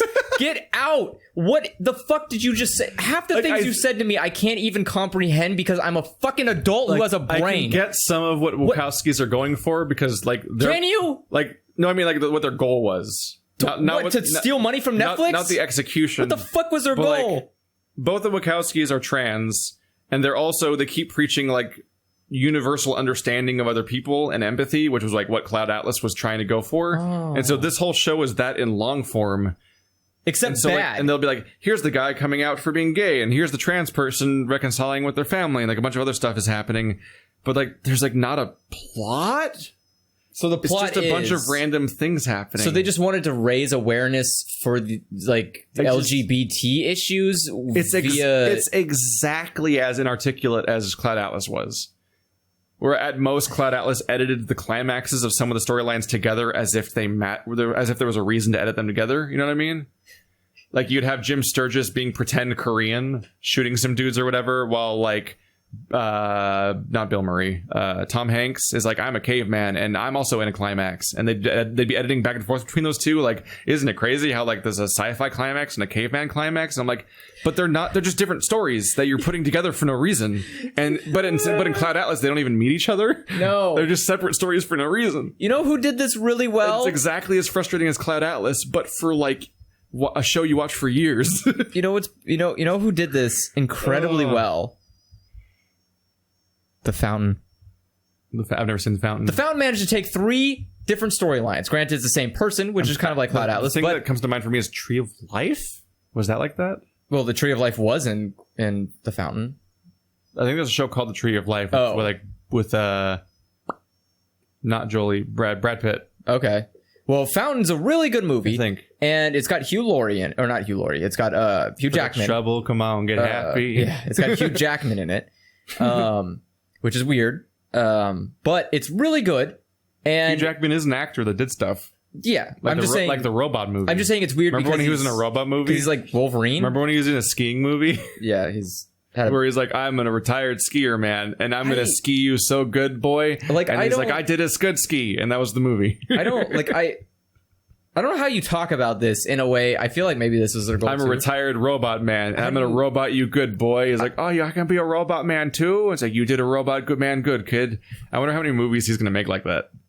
Or he's Now? like the retired mentor. Forever. For the rest of his life. He did the robot one, he did the skiing one, and that's just my limited scope of ones I've noticed. Yeah. I bet he's going to keep doing more of those where he's just vague dad. Well, yeah. He's just surrogate dad for sports. It's easy. Surrogate sports dad, Hugh Jackman. I am really, really appalled that like Sense8 got a second season. It was a hit, I think. It was a hit with who? Well. Brain dead idiots? What kind of fucking plot? I just think a lot of people watched it. I would have rather watched a goddamn Scooby-Doo live action show. What the fuck was that? If you're talking to me about, if you're not expecting anything, I guess it must just be visually interesting to watch or something. Because it looks expensive to fucking film. But what if you want to go there for like a fucking story? It took me all the way up until the finale coming out. Like the week before the finale, I finally watched the second half of season 2 because like I would watch like 3 episodes at a time and be like, I feel no draw to the show at all. And I'd come back like 3 months or 4 months later and be like, try it again. And people keep mentioning the shit. And I'm like, it's not even a long show. How am I not getting through this? I watch worse shows on Netflix way faster. I watched the 2% or the 3% in like 2 weeks. And it's 2 seasons of show. And I couldn't get through Sense8 in like 2 years. I am no stranger to literally the worst content ever produced. Oh, we know. Yeah. Yeah. I've watched the garbage. The anime garbage. Sense8, I have never watched a show that sounds that bad in anime. And I've watched harem anime. And I've watched like... Naya's going to want you to watch it now. You know after what? this conversation. I will watch it. And I will live stream myself watching it. That'll be an angry conversation. Oh, it's going to be great. Because here's the thing. Here's my thing. First off, I have no allegiance to the emotional empathy that goes on. By the way, it's a show about characters like really being intimate with each other and really mattering to each other. And one of them is recast between seasons. One of the main 8 is recast between the 2 seasons. And I never got used to it. The second guy technically has more screen time. I never got used to him. He looked like a weird imposter that showed up one day. This is gonna be good. I'm like, why is everyone fucking this weird mystery man that showed up? Get him out of here. He's not the right guy. Here's my thing: is that the way you described it, if you took out the one outlier or outliner in this entire show, which is like the LGBT related stuff, if you took that out, you removed it and said everyone was just normal heterosexual people, this show would be fucking abysmally awful. What would it even do?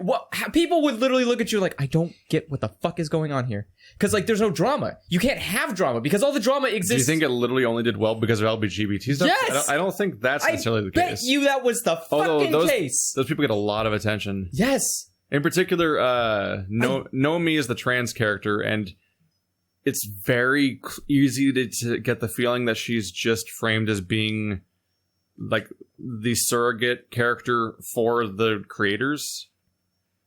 Oh, like it's like self-insert. Oh, good. She's so talented and so perfect and has so many skills and so trans. And she's a hacker. She's so trans. Yeah. How trans? Is she max trans? She's fucking Martha from Doctor Who.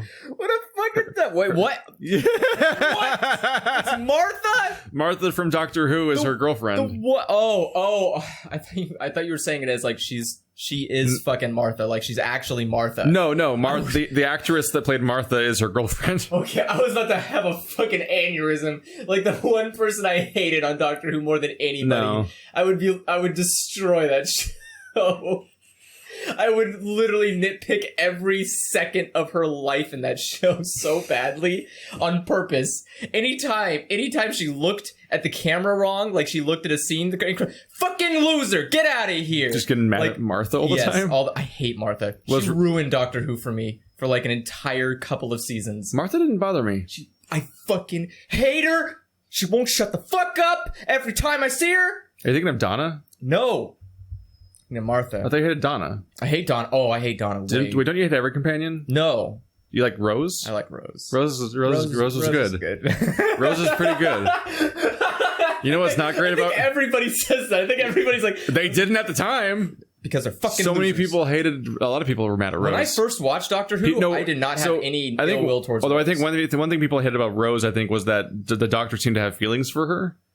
And that's like up until then wasn't supposed to be how it goes. I didn't feel like he had feelings. So I there was felt like what? So they were like, what's so fucking special about Rose that she's the one the doctor cares about? Whoa! Don't give me that British sass. Like fuck, man. Like it's calm down.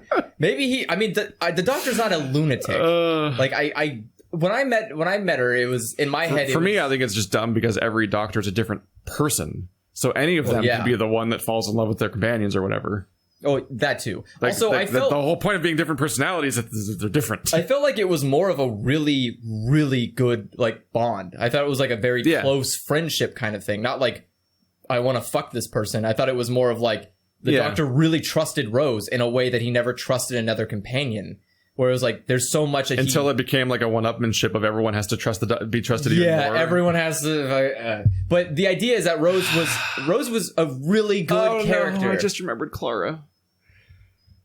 Oh, I just remember the time where they're like, by the way, Clara has 1 billion clones throughout all of the Doctor's timelines and keeps saving him throughout his entire life.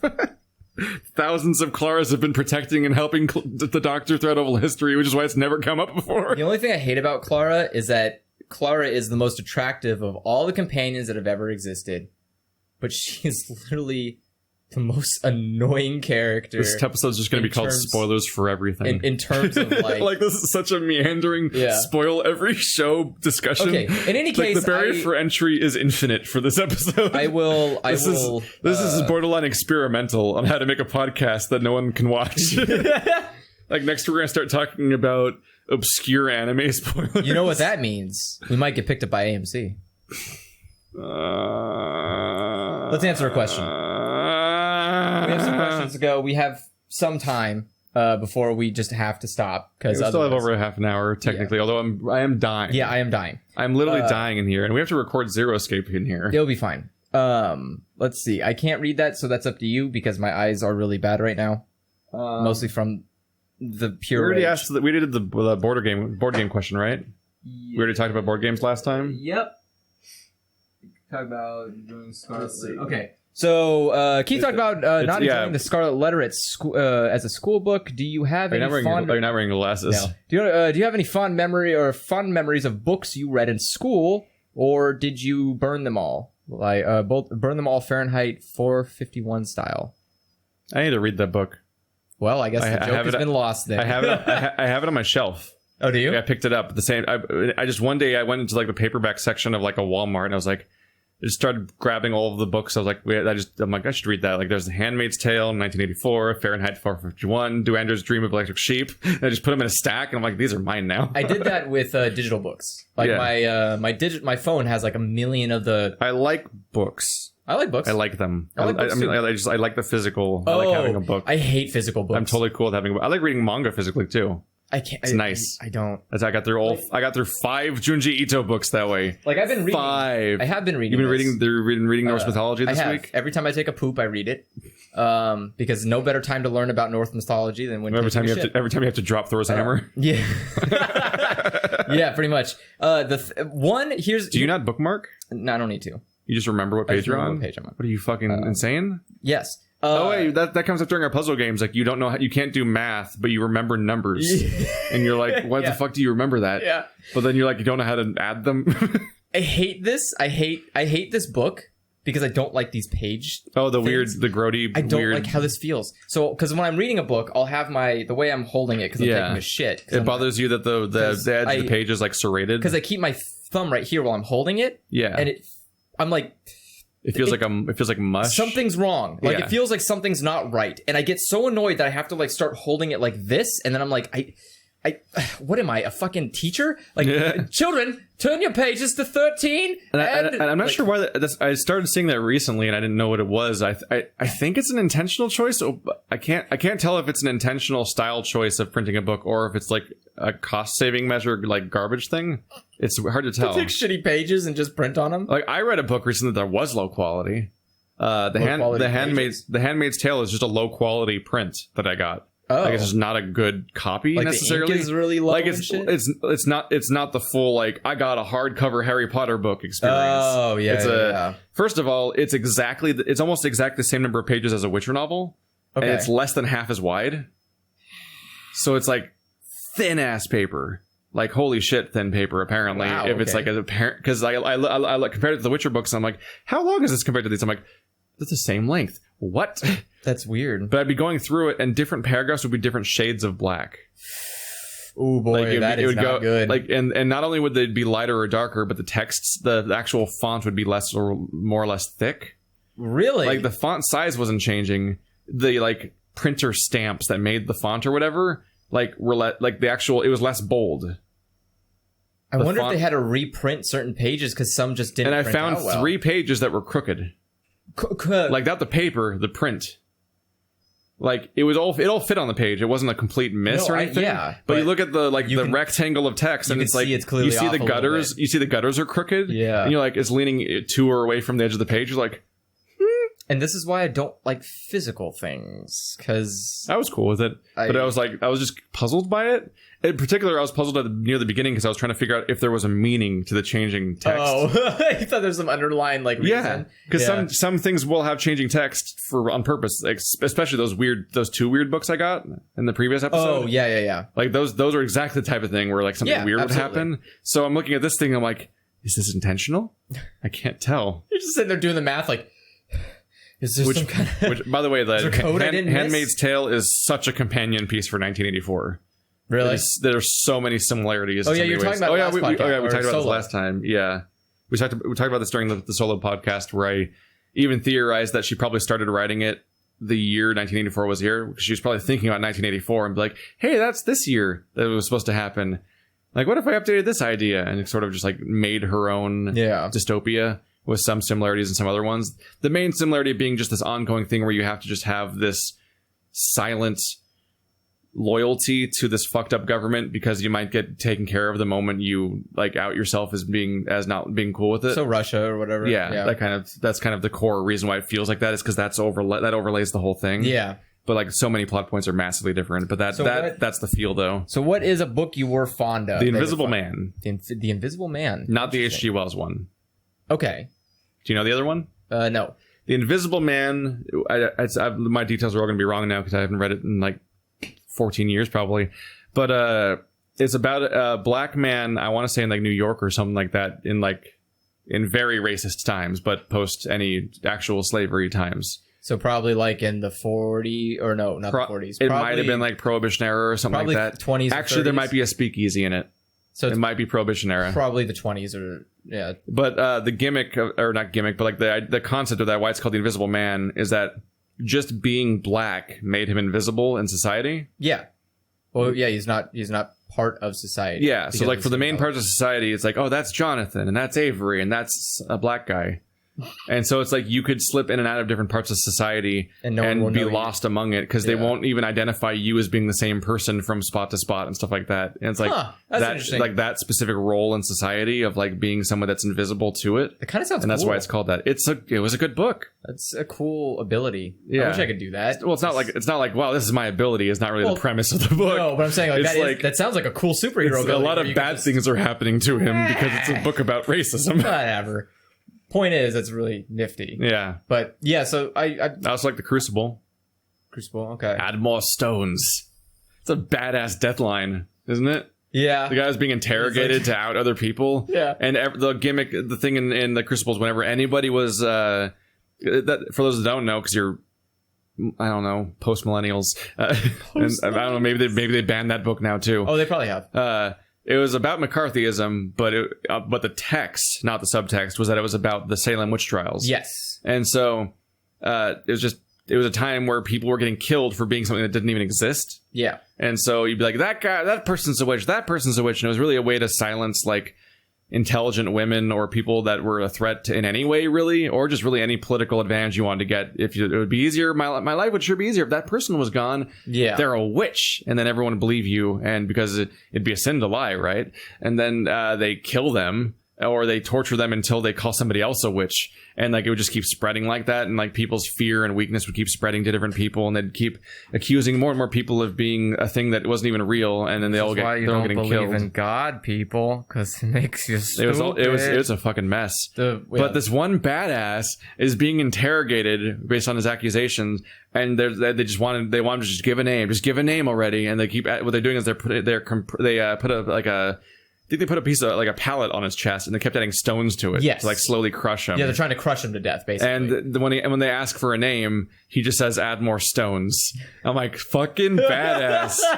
He's like one of the only dead ends in the entire goddamn book, I think, that doesn't just fucking ruin more people constantly.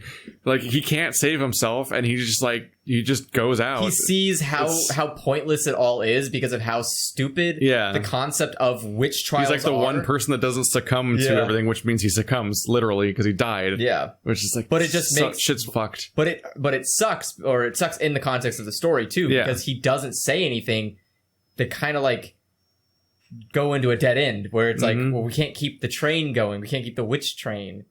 It's He's the person that just gives up and dies in the ring. Yeah. Instead of making copies of the tape like a fucking coward. How would that work in a current day and age? Oh my god, it'd be way worse. It'd go on Facebook. But it'd be like one of those videos that plays without you even asking it to play, and now and everyone's just fucked. Like the way that I found out about Smash Brothers this morning and how it has 66 characters and shit by just scrolling down Facebook would be how I get killed by the ring. Yeah. And then well, doesn't it only count if you watch the full thing? I don't know. No, it doesn't. That's right. If you I haven't watched the movie since the first time ever, which it scared me at the time, but also going back to it has the dumbest shit. Well, I was 10, I think.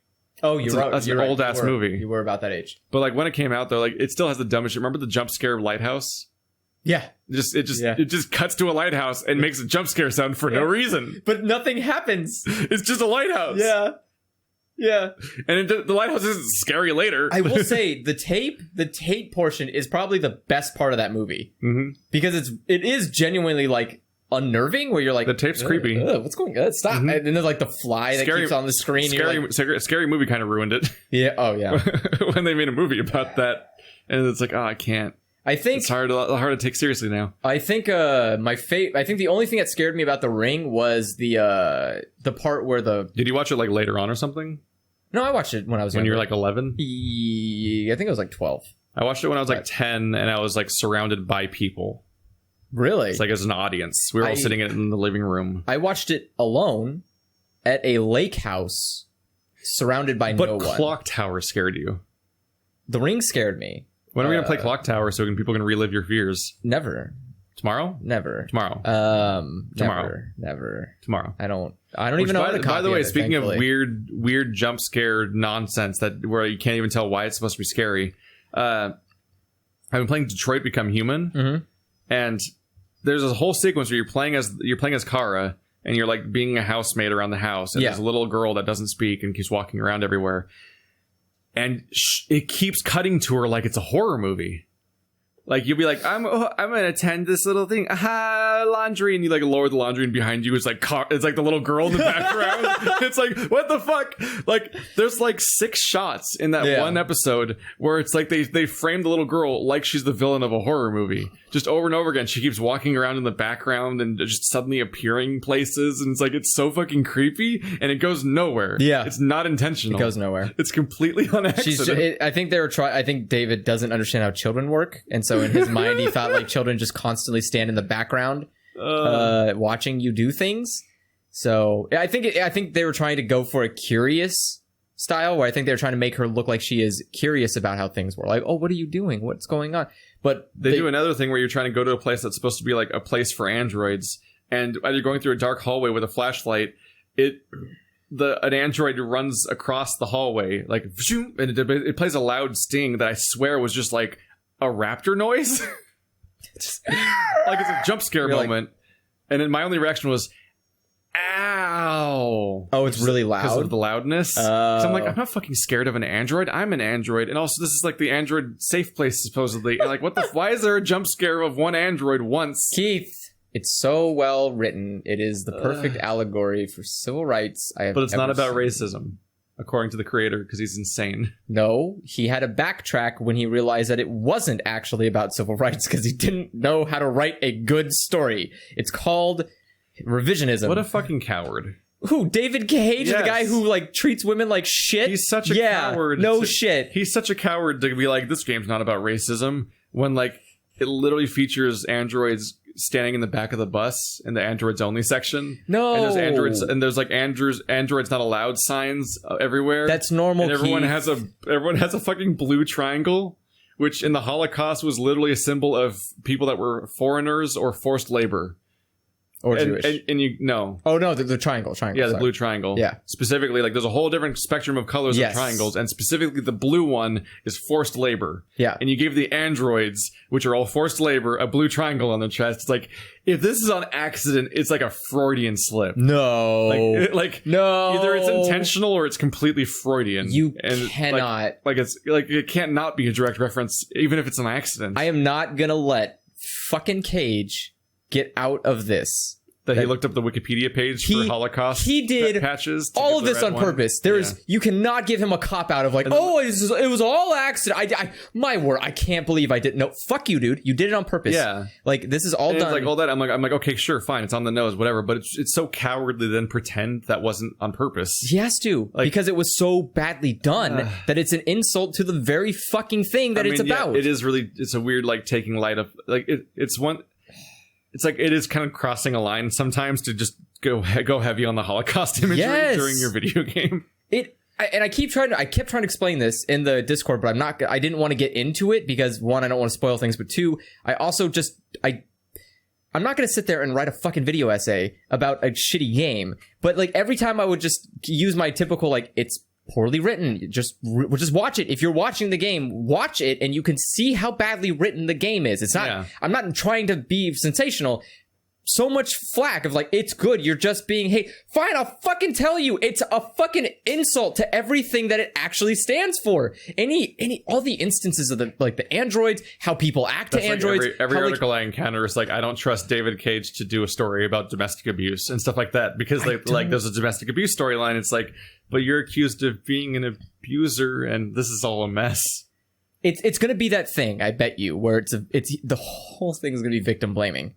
It's all going to be about blaming the oh, Jenny, you should have just left the problem, and it's like so far it hasn't been victim blaming. For me, the thing that keeps rubbing me the wrong way in Detroit is that just the android's fault. Every time you walk into another room, there's another like anti-android, another person who's like violently anti-android, and it's everywhere. Yeah, as every character in every room. And I'm like, what the fuck is happening? It's like how are any androids still alive at this point if like the entire human race is like declaring war on them? It's the way the game frames it. It's more interesting to think that like there's one scene where you're in a park and it's like, oh look, the nice android's helping the elderly man, and that one's seeing after the baby, and like and then never like the rest of the game so far it's just been like hell. Yeah, in every room. It's almost like they were worried you would forget that there was racism in the world.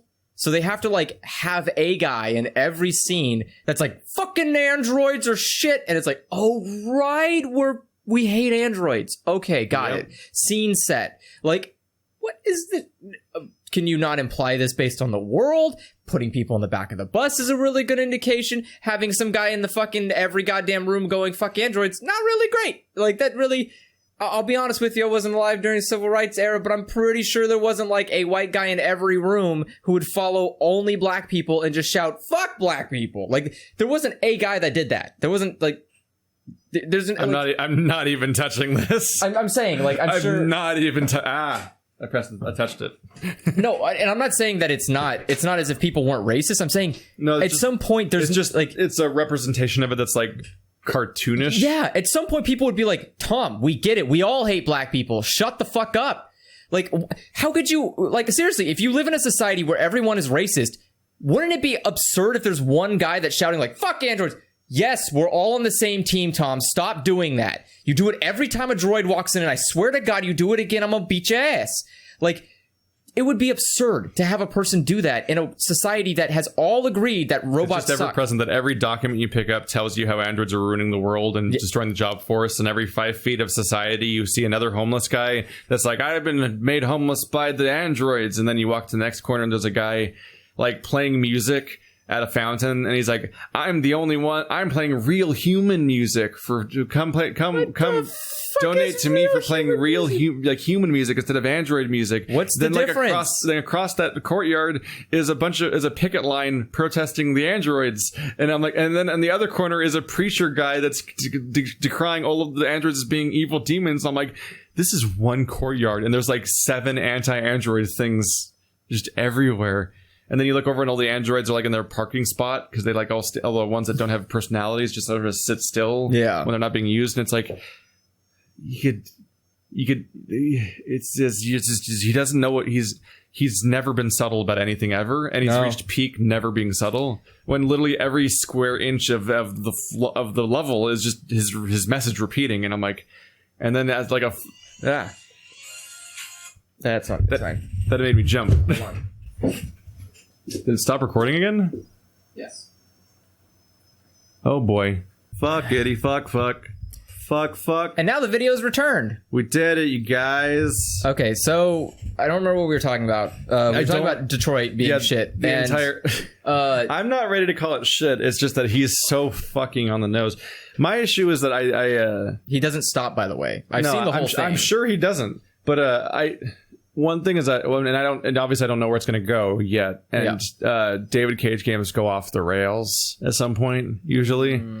But for me, it's just I'm not ready to go lose my shit over the storytelling of Detroit the way a lot of people do, just because, like, I look at them by the standards of video game stories, and like they're always like not great, pretty much.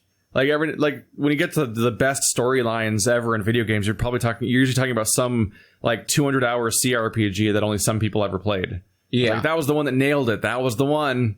And it's like, great. And you just got to fucking pull its teeth out for the course of 3 years to get through it.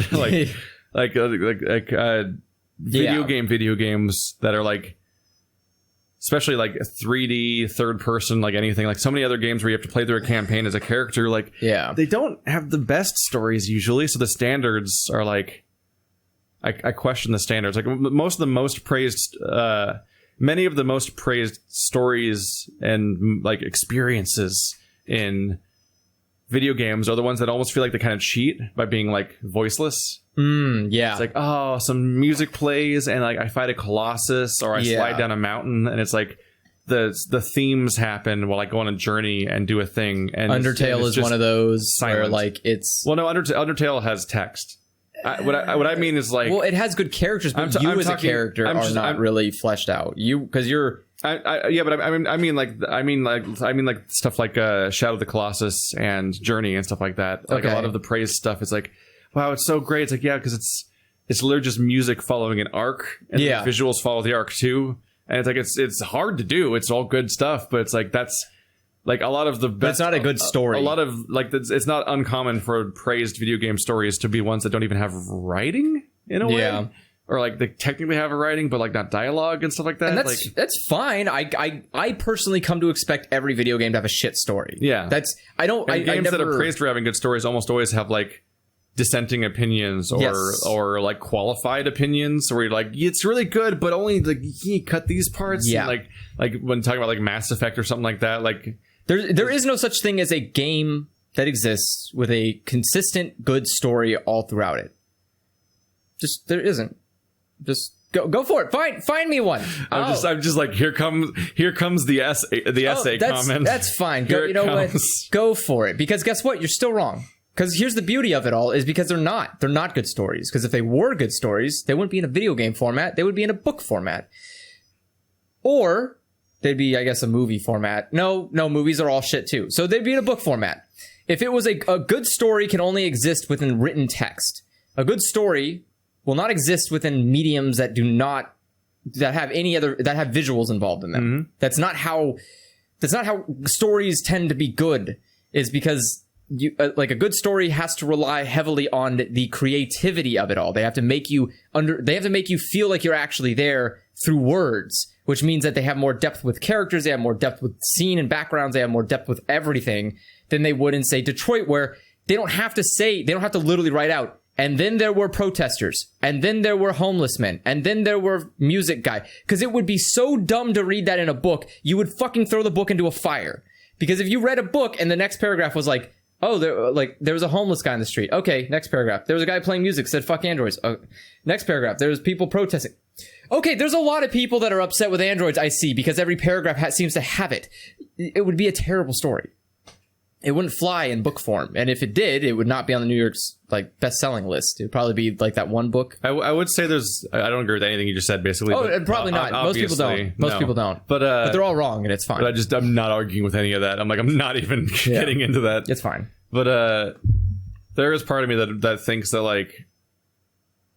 I don't know, David Cage's writing, if it was in book form, might actually be compared to, Stephanie Meyer or E.L. James. Oh, absolutely. It's definitely I don't think he's the kind of writer that's above my inner goddess bullshit. No, he's the kind of person that would. He's exactly that kind of weird schlock where he hides behind major themes to try to feel like he's more important and working and everything.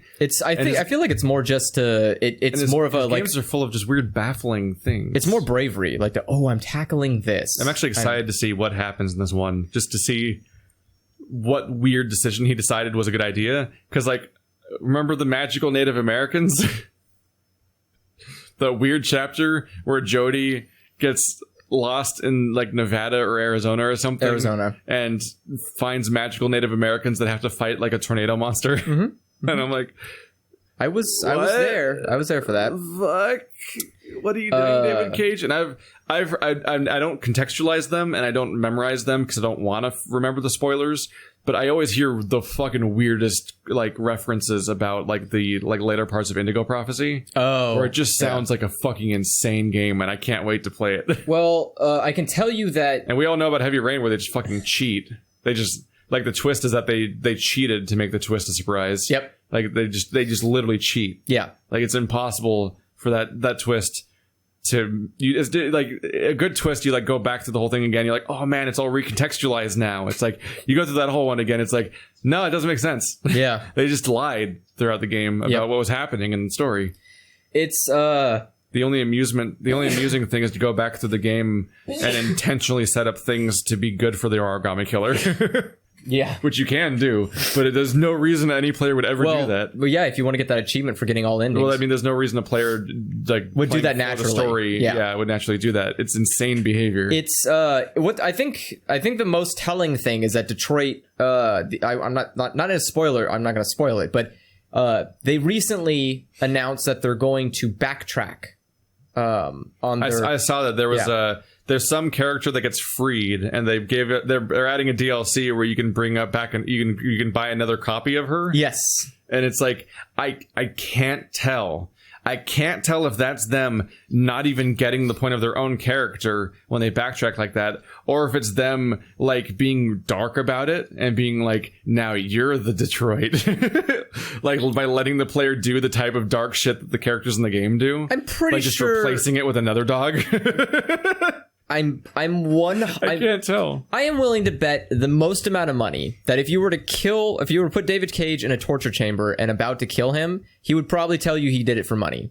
Well, I mean, he would just say whatever he thinks he wants to do. No. You just ask him genuinely. It'd be just like the other thing where he backtracked, where he just says whatever he thinks you want to hear. True. He's a coward. He is a coward.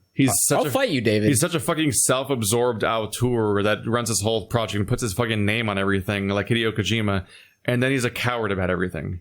Yeah, except not like Hideo Kojima, who stands by everything he makes and is willing to go through the absurdity of it all. Yeah. And someone's like, this makes no sense. I know it doesn't. It's okay, fuck. Okay, Kojima. Get on my level. Kojima was. Get ready for Death Stranding. It's got a naked Norman Reedus cradling an oil baby. What's happening? Someone pointed out a really good tweet I saw, which was man, you know what's great? I'm glad I can use video games to escape the horrors of reality. Every video game is now horrors of reality. Because every video game is just a post-apocalyptic murder fest and people are dying and you can't escape. I saw someone tweet I'm saying I am so done with every game being about society falling to a might makes right new reality where 1/3 of people are murderous psychopaths, 1/3 of people are just victims, and 1/3 of people are good guy murderous psychopaths. Yeah. Like, I'm also a murderous psychopath, but I'm the protagonist. Yeah. And that's like Joel, basically. But meanwhile, Nintendo's like, let's all have fun. Yeah. It's like every other company's like, Nintendo, so behind in the times where they're just like, look, we're just trying not to be assholes like you guys. Like, we're just having fun. Fuck off. Like, I watched the Nintendo conference. I was like, wow, is this what colors look like? I don't know, because E3 was so brown and gray. Like, I don't even remember what game was playing half the time because they all looked the fucking same. I watched a Halo trailer and I was like, oh, wait, I think this might be for that weird Dying Light game, right? And it was like, oh no, it's Halo. Shit, how did I not notice it? Because everything's fucking gray. Like, all the colors are washed out. Like, someone forgot how to use fucking RGB. I wonder if the audience is going to be mad or happy that this episode's not about E3. Because I have not watched any E3. I usually don't. Really?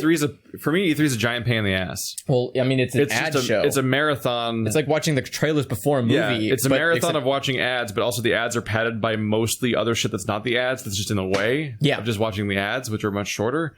But also, like, the majority of it's stuff I won't even care about anyway.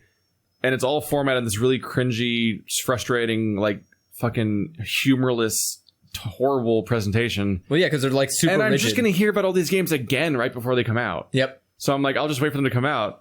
Like, I never was like, oh no, Scalebound, because like I never got invested in the first place because I didn't watch anything about it because it never was close to coming out, so I never heard about it. Well, that's the thing is like I don't really buy. I just knew it existed. Like I don't really agree with the hype culture of like hype, new game. Like I don't know. Fuck like you. Wander was like, do you want to do another E3 podcast like last year? And I'm like, I've just been not paying attention. I didn't know at first. I didn't know what was happening. Yeah, I forgot. I just didn't pay any attention. I realized like, oh, I guess it's June. It sprung up because it must be happening now. I went on Twitch to watch somebody else that I watch on Twitch, and it was like E3 going on. Rooster Teeth's VOD go up of like, here's today's conferences, and it's like a 10.5 hour video. I'm like, fuck off. Yeah. Fuck off. It's not worth it. I think the thing... Someone will be like, hey, check out the trailer for Devil May Cry 5 and whatever the Shadows Die Twice's Japanese name was called that I forgot already. Sakukurugre. Do you remember it? You're Japanese. No, I didn't even watch that trailer. You didn't watch Shadows Die Twice? No. It's about Japan. It's in Japan this time. What? Yeah. Who made it? From Software. I definitely don't fucking care. Your favorite company. Why would I ever watch anything that garbage company makes? Something that really made me laugh, though, and I genuinely laughed in my room like a lunatic, is that I was watching the Philip DeFranco show, and he did the middle part where he's like, awesome shit on the internet, and he just like shouts out a bunch of shit real quick in the middle of a show. It's always what happens. And he cut to the trailer of shit. What was it? He cut to the trailer of Halo Infinity. Mm-hmm. Then he cut to another trailer, and both of them were just somebody looking down at a mask they're holding. Yeah, and I'm like, God damn it! It's like, is that even intentional? Did he realize he did that? Like, these trailers are doing the same trailer. Like, that's how boring it is to watch trailers. It's like the equivalent of American box art, where it's like another guy just standing stoically in the middle of the box with a logo. Yep. And like, it's like, oh wow, is that Uncharted or is it Mass Effect? Who cares? They all get the same logo. It's like how the Japanese cover of the Japanese cover of various Dark Souls and Demon Souls games are often like some poor defeated guy full of arrows lying down dying or sitting with his back to the camera. He's an exhausted man. Like lit by the silhouette of like a bonfire and all this other shit. And the American version of every single Dark Souls game is a guy in armor stoically facing the screen and the logo. And it's like trailers are all becoming the old trailer now where they just hold the same trailer. And I'm like...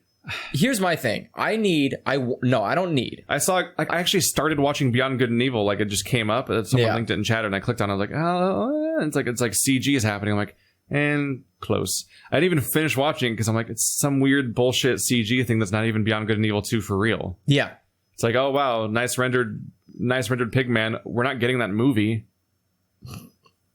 It's a trailer for a movie. I'll be like, oh, look, let's watch that movie. But like, it's like a game. Games don't look like that. I know that's not the game. It's like watching the fucking story cinematic they show as the trailer for each WoW expansion. Oh, it's like, what a representation of what that game's going to be like, which is going to be 111111111 tab 1111111. Here's my thing. I very much demand that that when you're displaying a demo of your game, you need to put in a giant font in the corner of the screen that clearly tells me if this is in-game or a cutscene. Even that's not useful, though.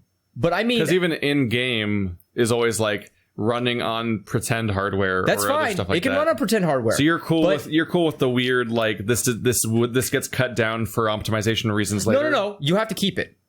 Because otherwise it's false advertising. That's the thing, that's what I mean. It's then I guess you're going to have to commit to doing it on the regular hardware. I'm saying, like, that's the issue with the E3 stuff, is even the stuff they say is gameplay. Yeah. Even if it is gameplay, which a lot of times, like, I remember, like, the Kane and Lynch footage and stuff like that back in the day, like, had the UI fading in and out, and it was so scripted looking, and it's like, they were calling it in-engine gameplay footage, but it looked like a movie anyway, and It's like, what the fuck's happening? Yeah. But, like, even nowadays, every single game looks worse when it comes out than it does than E3 gameplay, because even if it is real gameplay that's really running on some kind of hardware, there's just so much other shit that happens between that and when it comes out that always reduces its fidelity. Like, the one that pissed me off the most was I saw the trailer for Dying Light 2. And it showed... And I don't know... Written by Chris Avalon. Do you know Dying Light? I beat it. Okay. I did a whole series. Okay. I didn't know. I never played the DLC, though. So Dying Light is shit. In terms of parkour system, that parkour system is fucking trash. Yeah. So it's iffy. It's really hit or miss. It does something right, something wrong, but overall the game was like so much better than Dead Island. Well, holy shit! Is that even a comparison? Dead Island was I don't even know. I just mean, like, it had fun loops, just running around, bashing zombies, grabbing items, doing quests, jumping up and down walls and shit. Personally, like a lot of the stuff was fun to do. It had flow. Personally, I wanted to be done with the game because I knew exactly who the main villain was. The story is not a reason to care about it at all. No, but it really pissed me off because I started the game and I was like, so you're the bad guy. Can I kill you now? And the whole game's like, well, I need to earn Andrew, his... you may not. It's like, I need to earn his trust. I'm like, what do you fucking mean? Are you not aware he's the bad... Oh my God, am I an idiot? And he's like, well, I'm going to help these people. I'm a fucking idiot. It's like, okay, well, Dying Light is just, I guess I have to turn my brain off on that story. And then every person's just like, hey, could you get me something? Literally, no, and fuck you. Why would I do that? Like, why the fuck would I do these things? It's like, well, you owe us. Owe you for fucking what? It's like, well, you landed here. The fuck? What agency sends a fucking secret agent without the cure for the fucking plague? Like, I feel like you did come with it, and they didn't give it to you. You got bit, and they had to give you their own cure. And then they're like, you're in debt to us because of it. I almost felt like we came with a shipment of it, but the bad stuff that fucked us at the beginning separated us from it. But this game was like 3 or 4 years ago. And it doesn't matter. In any case, when I played the game, the parkour system was really awful to me most of the time. There were a lot of times where I tried jumping on stuff and the game was like, I think you meant drop. And I was like, I think I remember largely being fine with it. And I think it actually worked better than like Mirror's Edge, a game about parkour. Oh, Mirror's Edge was awful parkour too. Mirror's Edge was a nightmare. But goddamn, the trailer for Dying Light 2 is like fluid, seamless, everything perfect, doesn't miss a single jump. And I was like, you lying motherfucking asshole. I know your game. I played it. It doesn't work like that. You cannot show this to people and make them think it's real. And they're like, the parkour system's been so improved. Every object reacts to your...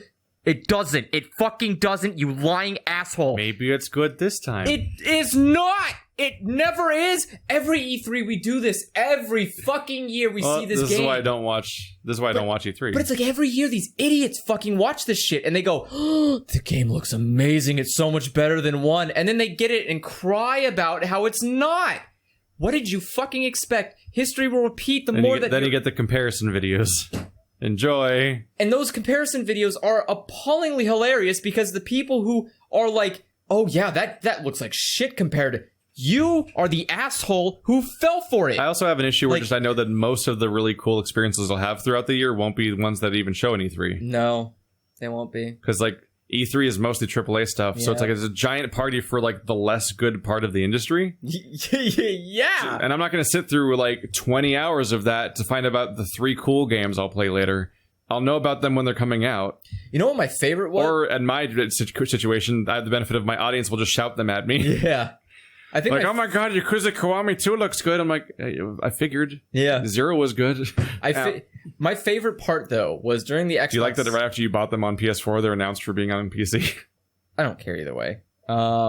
I am upset because I would prefer to own it on PC because it's just gonna be better. But they run real well though. Yeah, they run fine. I think they're thoroughly like 1080 60 games on PC. I mean on PS4. Yeah, probably. I mean, they know what they've been working on that hardware forever. They know what they're doing. My favorite part about E3 was that during the Microsoft conference, they would show trailers for games or whatever the fuck that they normally do. Yeah.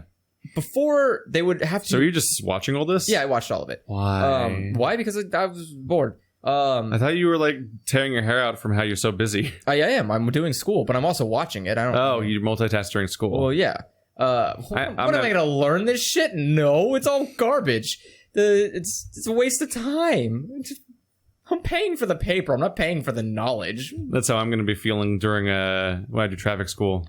Yeah. Are you really going to sit in traffic school and be like, I am super hyper focused on learning about exactly the right Well, I mean, I'm going to take it online, and I'm probably just going to Google the answer to every question that I don't already know. Yeah. And be done with it in like 10 minutes. You could also just go down to the DMV, pick up a book, and then go back home and then take the test because the answers are all inside of the book that you used to study. But that's online. Is the book online? Probably. Maybe. It might probably just skip that step. I don't know. I haven't really taken a driving test in so long that I don't know. But I would assume it's probably online in a PDF that you can use. But in the Microsoft conference, they would have, anytime they were premiering a trailer that had never been seen before, they had this announcer that was like, world premiere. What are you tapping the mic for? Just realizing I never checked it. Oh, I did. We already had the camera fuck up, so I was like, can't wait to find out that my mic's off this whole time. Yeah. Every time a trailer would play before, if it was brand new, it would say world premiere in front. So like a guy's voice, world premiere. World star. Every trailer was a world premiere. So isn't that the point? Yes. Was Last of Us a world premiere? Yes. Even though we already knew about it? Well, that was on that. No, it was only the Microsoft conference. Oh, only Microsoft did that? Yeah. Being annoying? Yes. And so every fucking trailer, and before half it started, these things are things I'm going to see a trailer for next year when they do it again. Yeah. Like the zombie game, which is still not out. So they did another trailer for it again. And it's like, it was so annoying because I don't even know that. I just said that based on the assumption, and you confirm it. Yeah. Because of course they did. There's just another trailer for that one zombie game that was announced last E3 and still isn't out. So I'm like, it's the new whatever. Fortnite. And also, it'll come out one day. Also, based on last time, it sure as hell fucking didn't look like gameplay anyway. By the way, Fortnite is the new Skyrim. That's just on every platform. It's on every platform. It's on the Switch now. Yep. They also put Skyrim onto Alexa. Yeah, like as a joke. No, it's really there. Yeah, no, it's there, but it's there as a joke. It's like a micro product. It's not funny. You need to stop making Skyrim on everything. Like, it's really not funny that your company is so pathetic that you can't make a new franchise. Multiplayer Fallout where you nuke each other for fun. That's not missing the point at all. My favorite tweet from that company that ever exists is where they said, look at the trailer for our new franchise. We haven't had a new franchise in 25 years, and I just died. Where I went, oh, right, your company is fucking garbage. Make something new for once, you uncreative piece of shit. That's what Bethesda said? Yes. Bethesda was like, our newest IP in 25 years. Like, what the fuck have you been doing? What's the new IP? Like Star Child or Star something? Some space game. I was like, oh, good, Space Skyrim. So it's going to be on every fucking platform for the next 25 years. Thank God. Like, I guess they had the Apocalypse one, and they had the fantasy one, so now they've got to make their space one, and then they can be all three parts of Elex. Do you know about that game? Yes. The game that was like part wasteland open world, part western open world, and part sci-fi open world. Now Bethesda can be the full Elex. I wish there was a way that I wish there was like a time limit a game company was allowed to exist for. So like a game company can only exist for what? Yeah, for like you basically get 15 years to make games. Once after 15 years, your company has to disband. All IPs are thrown into the wayside. You're not allowed to make them anymore. New time to do new stuff, because games are getting. I think that's called the indie market. No, it's called somebody needs to regulate this shit because it's out of control now. Somebody needs to regulate this shit because there needs to be government regulation on how fucking appalling it is that people can keep making sequels to everything forever and ever. Because not only am I tired of it, but I'm also feel insulted as a person, as a consumer. I feel insulted that they can just keep doing this, and other idiots. It is a weird experience to like be a big fan of a franchise like Halo, and then kind of fall off of it, and just watch it be this weird reanimated corpse that continues forever. Yeah. And you're like, oh, they're still making Gears of War games, and they're still making Halo games. Just gonna keep going. Like, you know what I saw a trailer for the other day that made my heart flutter? At least with Mario, like, oh, look at the raw creativity. They're really earning their place making more Mario. Mario's a different game every time. More Halo comes out. Every Halo looks more boring somehow. Same with Assassin's Creed. Every time I fucking see it, I die on the inside because I'm like, man, I really wish the historical accuracy of the bubonic plague would kick in eventually and kill them all. It's so tiring to watch idiots in fucking the past. You're so around. Confusingly angry right now. I hate Assassin's Is it because it's so hot in here? No, it's just, It's 93 now. I hate the game. I hate everything about it. I hate every publicity. I think I ran out of sweat. I'm more mad because Assassin's Creed had a new trailer. I'm just going to go into shock now. Their new trailer was like, look how fucking progressive we are. And I was like, Assassin's Creed, you are 15 years too late. Mass Effect did this already. The development cycle's so slow that after people got mad that you couldn't be a woman like 4 games ago, they're now like, look, now the gays. We did it, right? Do you love us now? I bet you if you asked them, hey, could there be a way that I could have a character that's transgender? We can't have the technology to do that. Come back to us. We need to make whole new animations. Yeah, whole new animations. We can't just make a person look different. That's not possible. So we're just going to work on it for 4 games, and we'll come back when it's not relevant anymore. So what the fuck is that whole conversation was so long ago. I am so taken aback that Ubisoft continues to function as a company, that people keep buying into their garbage every fucking year. Because I can't even tell you the last time I saw an Ubisoft game and went like, oh, I'm so excited. Yeah, I don't know. Same with Bethesda. I'm pretty indifferent to them as a company. Like, I don't even, because Bethesda, people would say like Doom, but I don't count Doom as part of Bethesda. I count that as it. It's published. It's published by Bethesda, which doesn't count because Bethesda's honk, honk. Yeah, Bethesda's because Bethesda's hideously ugly man-child of a CEO has nothing to do with the development of Doom. And this is getting angry. I hate everyone. You really benefited from watching all of E3. E3 made me so mad because I didn't realize how bitterly Meanwhile, depressing. I was just hanging out in my room and playing Detroit, playing Dark Souls. I just didn't know. I was just chilling. Because I haven't watched a couple of E3s now. Playing some Conan Exiles. I've mostly been just kind of taking a back seat where like, oh, someone tells me a new game's coming out. I'm excited. Yeah. This is the first time I sat down. I think the last time I watched E3 all the way through was the year they announced Halo 2. Wow. I had it on DVD. The E3? Yeah. Huh. They probably don't do it anymore, but back in the day, E3 was like just televised. Yeah. And that was the only way to get it. But you go to GameStop and you can buy it on DVD.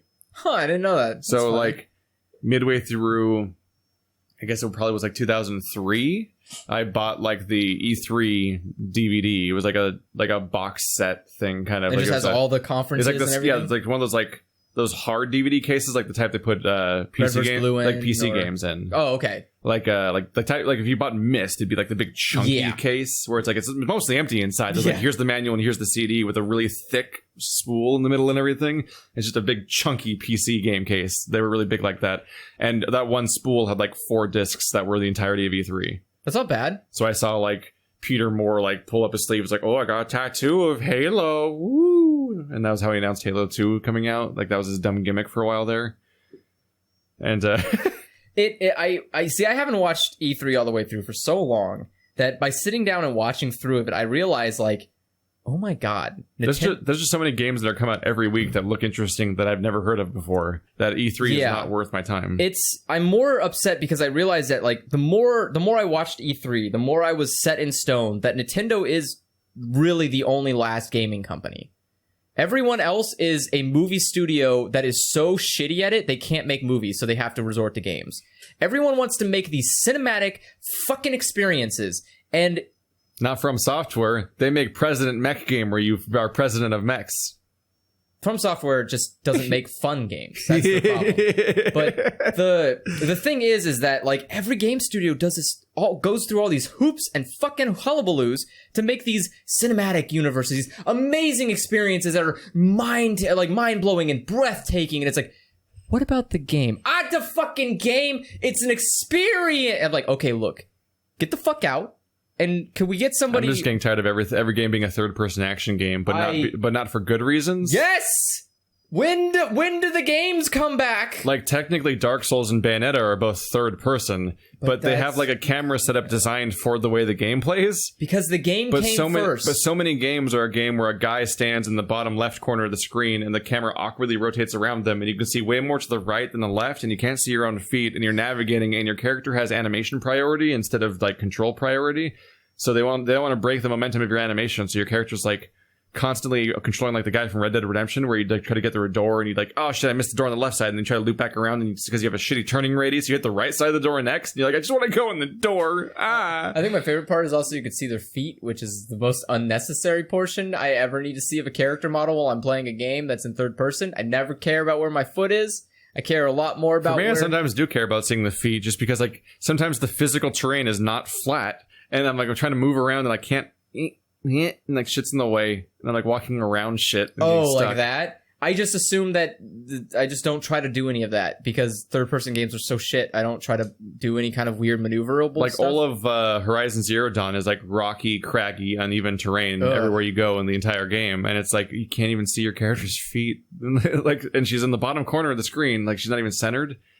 And that always bothers me because when they're centered in the bottom of the screen, at least they become like what we talked about before, like Rock Band notes, where it's like they become invisible. Like you just know that's the camera always constant. Relates to them there. They're always there on the screen, and you can move around with respect to that. Yes. But once they're anywhere else on the screen, you have to literally look at where they are and try to maneuver them through shit, and they get stuck constantly. And then also, the lopsided camera means you can just see more into one direction than the other. Yes. And it's like, why that? Or like, well, I'm really good at looking around corners, but only when I'm going clockwise. There's a lot of games. I can't look around corners at all when I go counterclockwise. That was my number one complaint about God of War, was that God of War decided it wanted to become a third-person game. And that camera's close. And that camera is, not only is it close, it's unnecessarily bad, because it doesn't help the combat at all.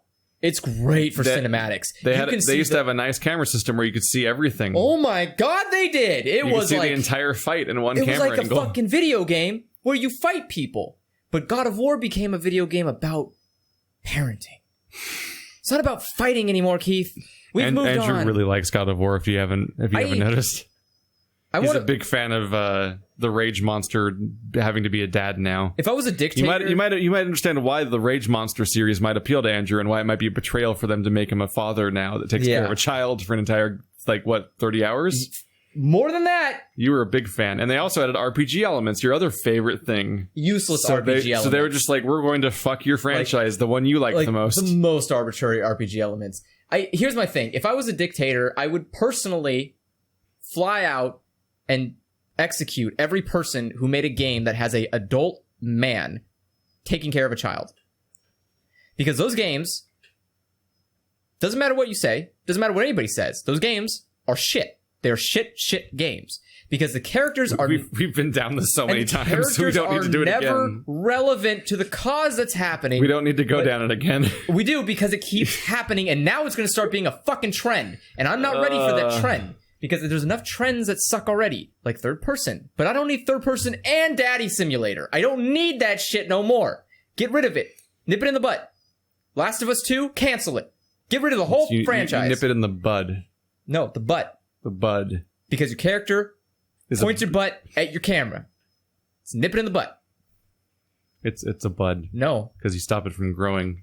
No, I'm not trying to stop it from growing. I'm trying to stop it from in the bud. Ever existing. I wish I could just erase it. I was so mad because the guy from Zero Escape, he's at fucking E3 right now, announcing his new fancy game or whatever. That was my chance. Infinite Escape. I could have killed him at E3 and been done with it. Got my justice. Got my revenge for the inhumanness of creating Zero Escape. Because someone has to punish him for it. That's not acceptable that we keep letting him walk free like he's not a criminal who has literally assaulted everyone with his game. You're just being a cartoon character now. I can be. Because you know what? The whole gaming industry is a cartoon character. And I can be fun with it too. Yeah, it just... E3 is a waste. I don't know why we have it. I don't know why we do it every year. I think Devolver Digital is the only company that actually has fun with it.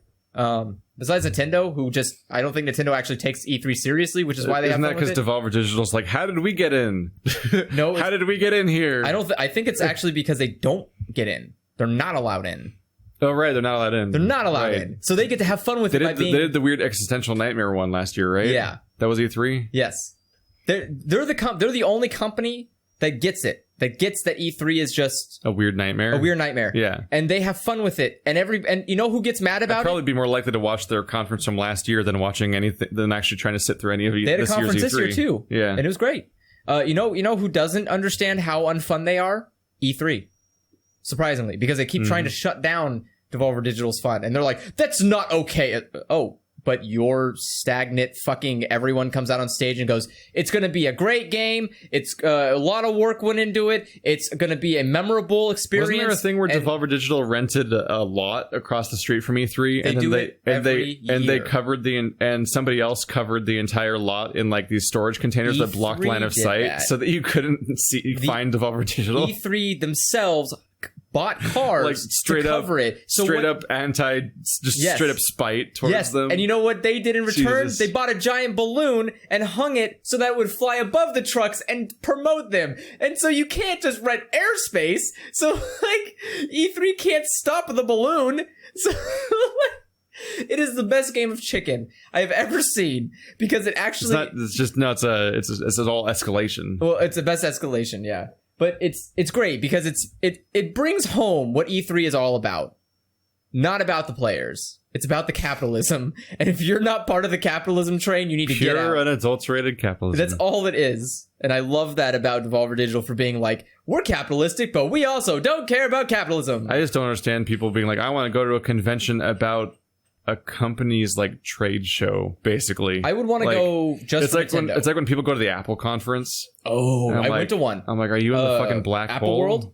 Apple World is really boring. I had the experience of realizing like, hey, I am currently in San Francisco while Andrew is in a conference in San Francisco. Never shall the twain meet. But No. I was like, I think he's in that building. I just coincidentally was in that town that same weekend. Probably in that building. That was the time I punched a homeless person, and I also got a picture taken for a magazine. At the same time? Yeah. Not for the same thing. Was it the homeless punching monthly? Like, what the fuck? No. The homeless person I punched on my way to the conference hall, and then once I got into the conference hall, someone asked me to be a model for a magazine for the conference, which was weird. It's really awkward because they were like, you need to stand and point at this thing. This just in, famous model and CEO of Activision EA or whatever it is, Andrew Wilson, punches homeless people.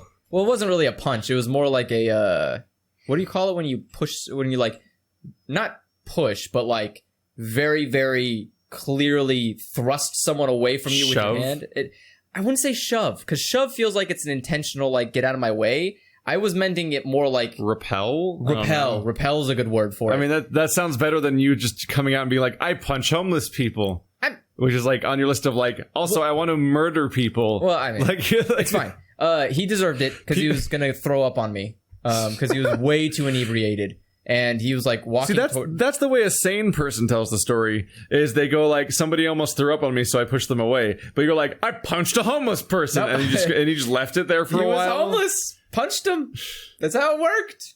I mean, he was physically assaulted, flew to the side of a wall, and then fell down. We'll see you guys next week when we recast Andrew on the Sit and Discuss podcast with somebody that's less... With the homeless guy I punched. With somebody that causes fewer Twitter controversies.